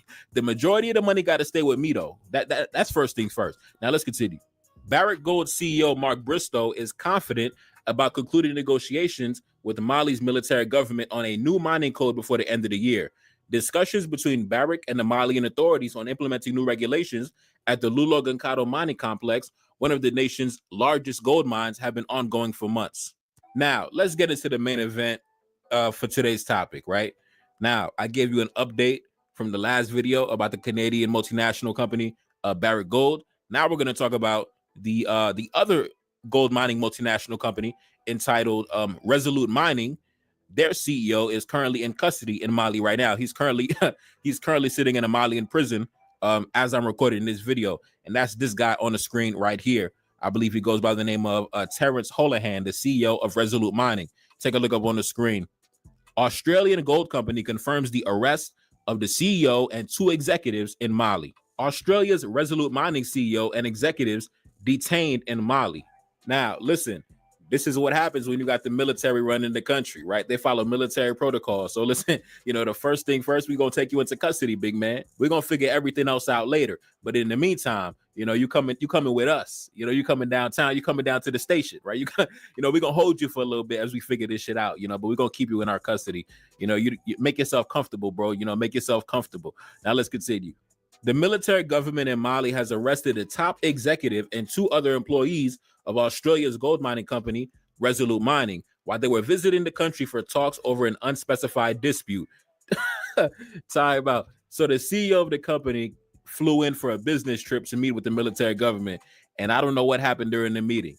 And I don't know what they be saying. I don't know what they be saying to them boys during the meeting. They be getting so mad, right? But listen, y'all better learn to address those guys with respect, man. I don't know what y'all be saying to them that be getting them so mad that they want to arrest you or kick you out the country all the goddamn time. But listen, y'all got to learn to adjust your approach, man. Whatever you said, obviously you said the wrong shit where they felt you had to be arrested on site. So anyway, let's continue.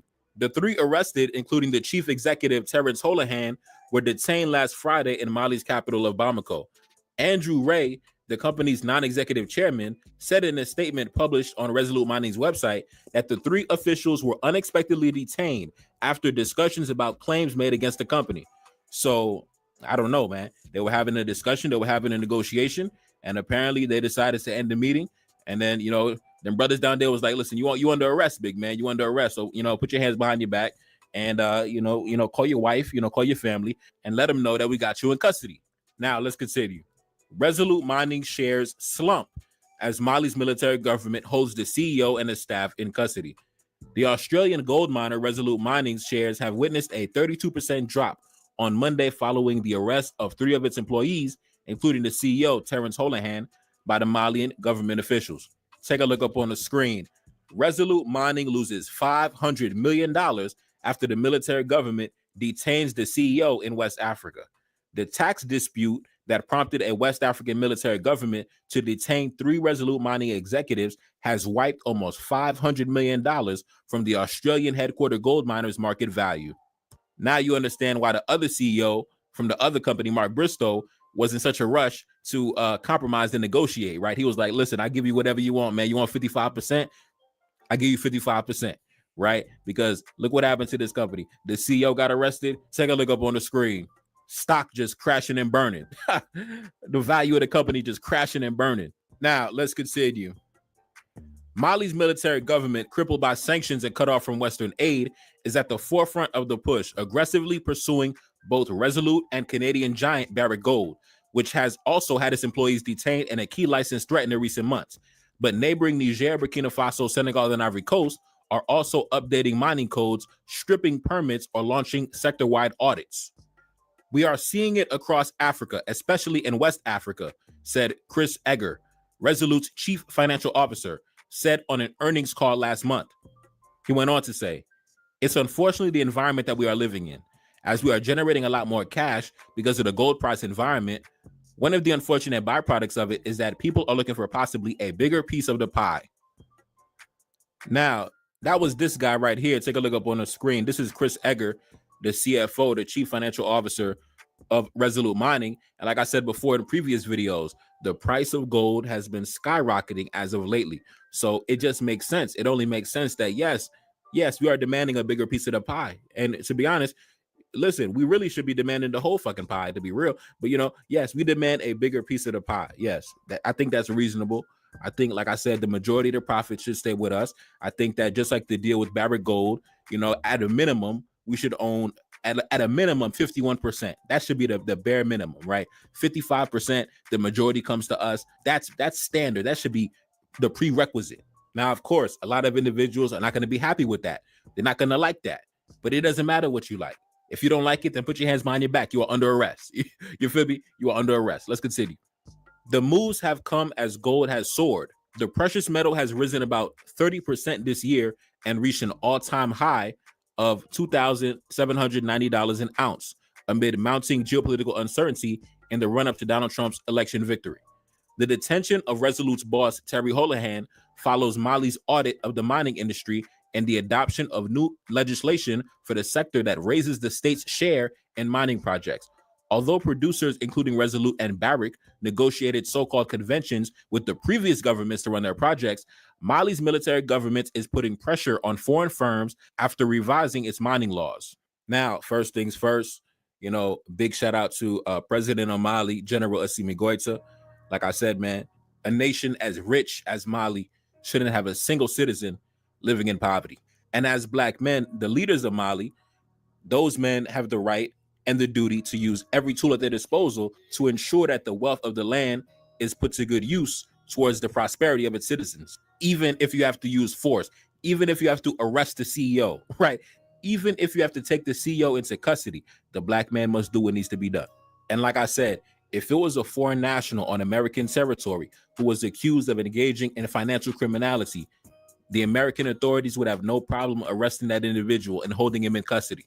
And in this situation, it is no different. Nobody is above the law. Nobody is above accountability. If you engage in financial criminality, you deserve to be arrested. If you're not paying your taxes, you deserve to be arrested. If you're not doing good business, you deserve to be arrested. Now, I don't know the exact reason why they brought him into custody, but I tell you this, I'm riding with my brothers though. Right or wrong, I'm riding with my brothers. I don't even need to know why they brought him into custody. All I know is if he wants to be removed from custody, he better adjust the contracts. He better adjust the numbers. He better give the Black man the lion's share of the profits, right? If you want to see your freedom again. Now, anyways, man, it's a Bonafide, that's Salim, back in the Billy, yes, indeed. Cash App in the description. Support the album, man. Support the channel.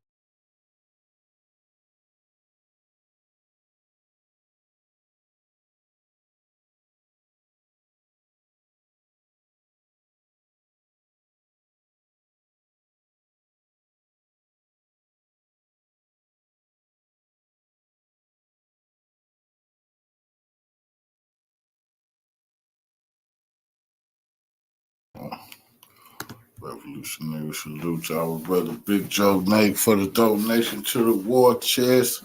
Revolution is a way of life. You know, I absolutely appreciate the love, family. Salute T. Is Botswana becoming one of the most developed nations in Africa? The world is witnessing a seismic shift as Botswana's newly elected president, Duma Boko, takes an unprecedented stand against both capitalism and socialism, aligning with AES leaders to redefine governance through a distinctly African lens. Boko's rejection of Western capitalism and socialism reflects a bold revolutionary vision for African nations to govern themselves according to their values, free from ideologies that have historically served foreign interests. With his call for an African democracy, Boko champions a model focused on community well-being, sovereignty, and adaptability, which could redefine governance across the continent. But what changes can he bring? Let's find out.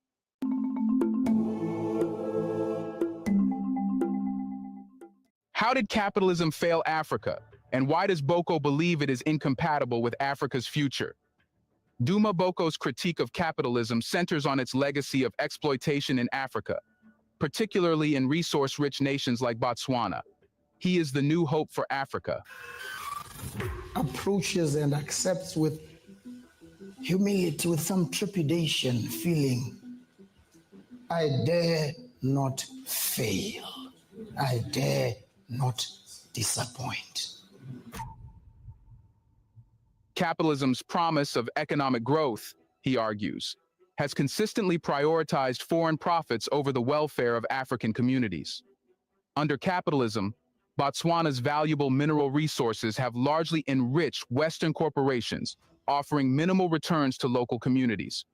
For Boko, capitalism's influence in Africa represents a modern extension of colonialism, where wealth extraction benefits external stakeholders, leaving African nations with few gains. Botswana's diamonds and other natural resources have fueled the economy on paper, but have not translated into widespread prosperity. Boko points out that while foreign investors reap the rewards, local communities see little reinvestment. Roads, healthcare, education, and infrastructure in resource-rich areas often remain underfunded, with the profits flowing out of the country. They told me last time that they have medical aid, government pays 80%, and they pay 20%. Why does government pay 80%? What is the rationale there? Is it because they work? Or is it because they are special, they're the only ones who require health care? According to Boko, this economic imbalance perpetuates inequality and stifles national growth, undermining the very purpose of resource ownership. Capitalism, he asserts, has turned Africa into a continent of consumers rather than owners, dependent on external economies for jobs, goods, and capital. In addition to wealth extraction, Boko critiques capitalism for its tendency to deepen social divisions. By favoring those already wealthy, capitalism creates a cycle where wealth and power remain concentrated, leaving everyday citizens struggling to make ends meet. For Botswana, this means that much of the economic gains are enjoyed by a few elites or foreign investors, while the majority of citizens experience only a fraction of these benefits. Boko argues that this system, by design, does not serve the needs of the average African. He questions how a system that thrives on inequality and exploitation can be a blueprint for African prosperity. Beyond economic imbalances, Boko views capitalism as a model that discourages long-term stability and communal well-being. The system incentivizes short-term gains over sustainable development, a factor that Boko sees as particularly harmful to Africa's future. Multinational corporations, driven by profit, prioritize immediate returns, often at the expense of environmental stewardship and social responsibility. In Botswana, this is translated into resource depletion, environmental degradation, and communities left to bear the cost of unsustainable practices. For Boko, capitalism's legacy in Africa is one of environmental and social damage rather than progress. But if capitalism is unsuitable, Could socialism provide a fairer and more viable alternative for Botswana and other African nations? Here's a reminder to please like and share the video and subscribe to our channel to watch more videos on Black culture, history, civilization, and identity. Let's continue now. Socialism, in theory, promises equality, fairness, and communal ownership, values that resonate deeply within many African communities. However, Boko's critique of socialism stems from its rigid top-down structure, which, he argues, is ill-suited for Africa's unique needs and cultural landscape. He points out that African societies have long relied on adaptive, community-based governance, emphasizing collaboration and shared decision-making at the local level. By contrast, socialism's heavy reliance on centralized control can suppress individual initiative and stifle the dynamic, locally driven problem-solving that is essential to many African communities. One of Boko's main concerns with socialism is its tendency to enforce state control over industries and resources, often creating a bloated bureaucratic system. He argues that socialism's one-size-fits-all approach does not align with Africa's diversity and would ultimately lead to inefficiencies and stagnation. In Botswana and other African nations, where people are accustomed to decentralized governance models that empower local leaders, socialism's centralization can feel restrictive. Boko believes that socialism could transform African governance into a monolithic entity that fails to address the nuances of individual communities, undermining the very essence of African societies. Furthermore, socialism's track record in Africa has been fraught with challenges. Attempts to implement socialist models in African nations have often led to economic hardships, a loss of individual freedom, and the growth of government corruption. From Boko's perspective, these experiences provide evidence that socialism, much like capitalism, is an ideology imported from contexts vastly different from Africa's. He argues that socialism does not respect Africa's intrinsic values of family, community, and flexibility, and that importing this ideology would ultimately do more harm than good. Another criticism Boko raises is socialism's tendency to stifle innovation. In a world where technological progress and adaptability are essential, socialism's focus on state ownership and control can slow the pace of advancement. Botswana, for example, needs policies that encourage local businesses to thrive, foster innovation, and create jobs that meet the demands of a rapidly evolving global economy. Socialism, with its bureaucratic nature, may hinder these aspirations by limiting entrepreneurial freedom and discouraging competition. Boko envisions an Africa that is self-reliant, resilient, and capable of harnessing the skills and creativity of its people, a vision that he believes socialism cannot fulfill. Boko's critique of socialism reflects his belief that Africa does not need to conform to foreign ideological frameworks that do not serve its people. He advocates for a system that emphasizes flexibility, one that can adapt to the continent's changing needs and challenges. For him, socialism is yet another Western import that imposes rigid ideas on African nations, inhibiting the development of a governance model that truly reflects Africa's values and priorities. With both capitalism and socialism failing to meet Africa's needs, Boko advocates for an alternative model, African democracy. But what exactly does this entail? Duma Boko's concept of African democracy is a pioneering vision of governance that seeks to break away from Western ideologies entirely. Rather than imitating foreign models, African democracy emphasizes the values, cultures, and traditions that are unique to African societies. For Boko, democracy should be more than a copy-paste of Western systems. It should be an adaptive, evolving framework that prioritizes the well-being of African communities and respects their heritage. This vision is not about isolationism, but about creating a system that authentically reflects Africa's identity. African democracy, as Boko defines it, is based on three key principles: community well-being, shared decision-making, and adaptability. Unlike capitalism, which prioritizes profit, or socialism, which centralizes control, African democracy emphasizes the importance of empowering local communities. Boko envisions a governance structure where citizens have an active role in decision-making processes and where policies are crafted to serve the people, not the other way around. In this model, Democracy is a living, breathing system that adapts to the needs and aspirations of African societies.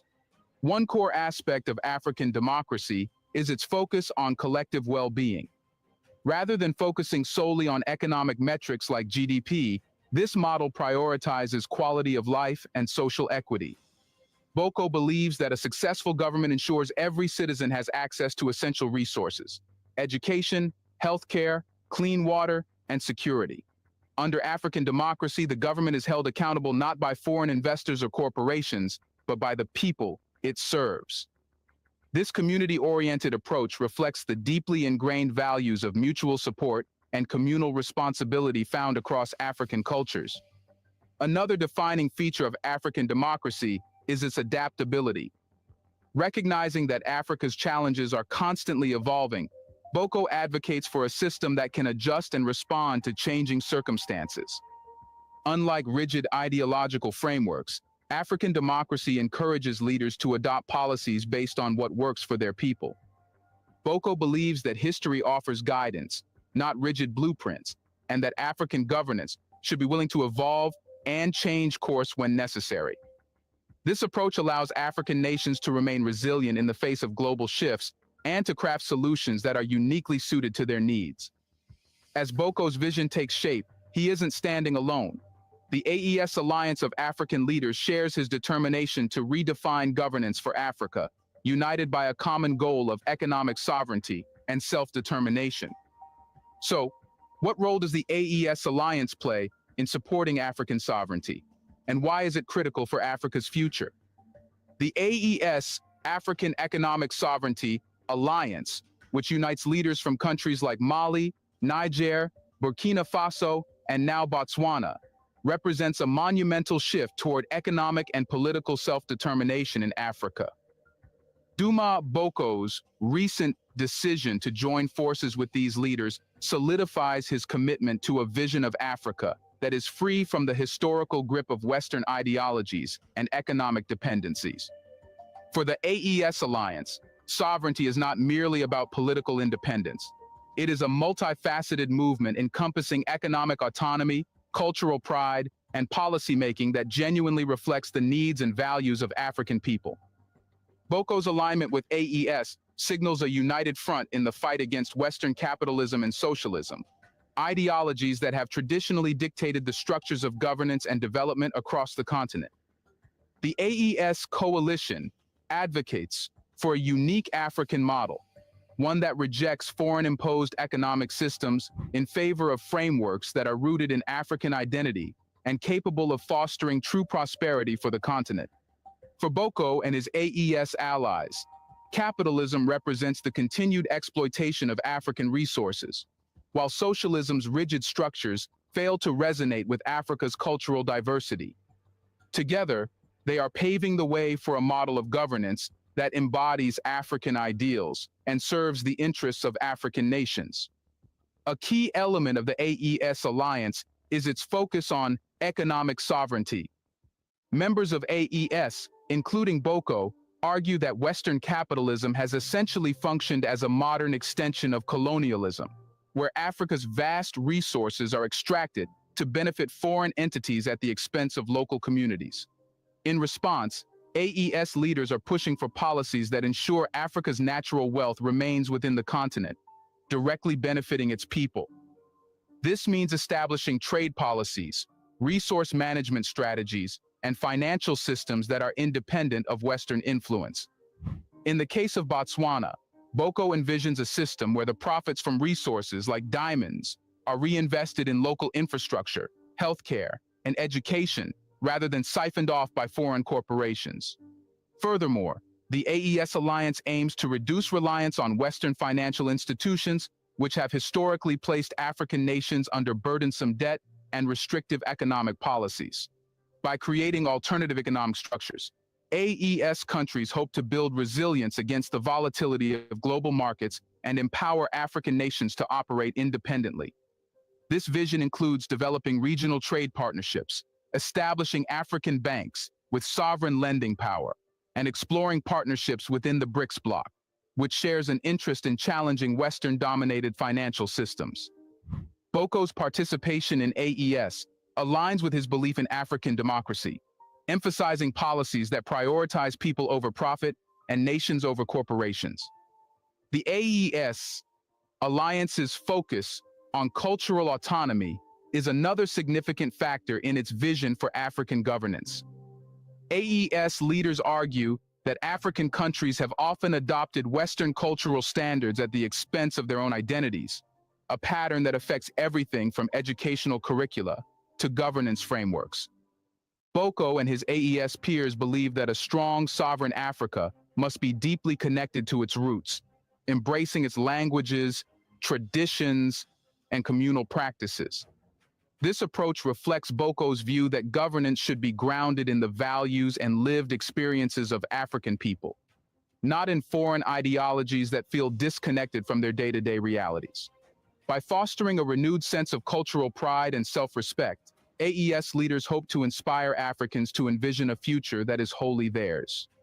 The alliance's stance is not without controversy, especially from international stakeholders who view the AES movement as a threat to global stability and existing economic relationships.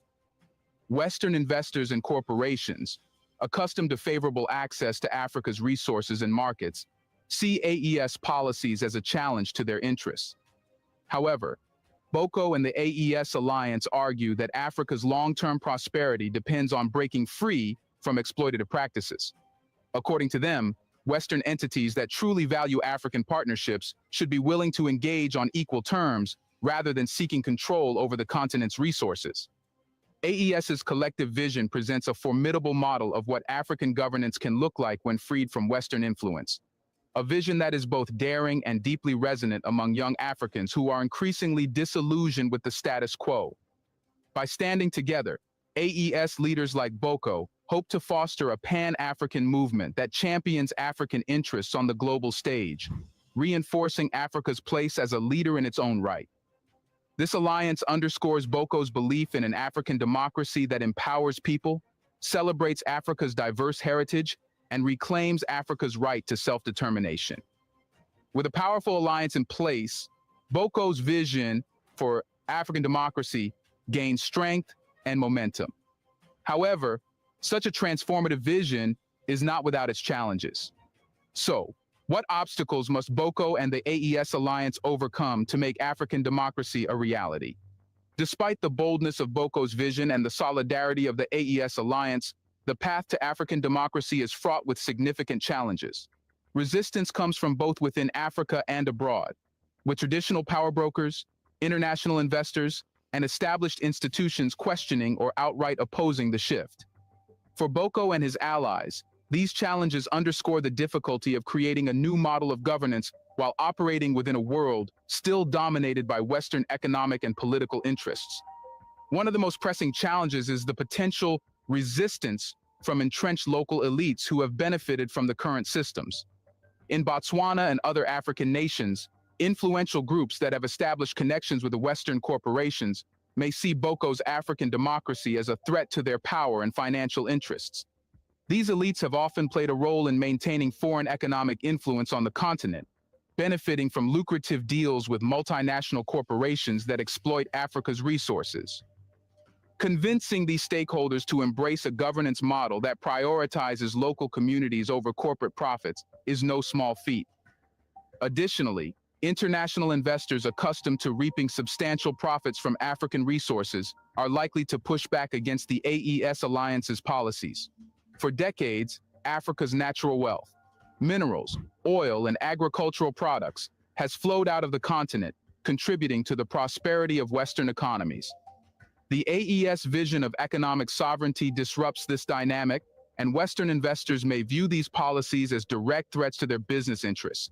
The possibility of sanctions, divestment, and reduced foreign aid looms as a potential consequence, and Boko is fully aware of the economic risks involved. Yet he remains undeterred, believing that short-term economic pain is worth the long-term goal of African independence. Beyond external pressures, Boko and the AES alliance face the monumental task of reshaping public perception within Africa. Generations of Africans have been educated under systems that often present Western models as the pinnacle, of governance. For many, capitalism and socialism are viewed as the only viable options, with African models either marginalized or dismissed. Boko's challenge then is to inspire a cultural shift that empowers Africans to see themselves as creators of their future. Education, media, and cultural initiatives will be essential in changing the narrative and fostering a sense of pride and ownership in African democracy. Moreover, the AES Alliance must tackle the logistical hurdles of building alternative economic systems that do not rely on Western financial institutions. Establishing African-owned banks, creating regional trade agreements, and developing new partnerships within the BRICS bloc are ambitious undertakings. Without significant infrastructure and coordination, the transition may be difficult to sustain. Boko and his allies are committed to addressing these challenges, but they recognize that progress will require patience, resilience, and extensive collaboration across the continent. Finally, the AES Alliance faces the challenge of sustaining unity among its members. While Boko and the leaders of Mali, Niger, and Burkina Faso share a vision of economic sovereignty, each country faces unique political and economic conditions. Ensuring that AES remains a cohesive force, capable of withstanding internal and external pressures, will be crucial for the alliance's success.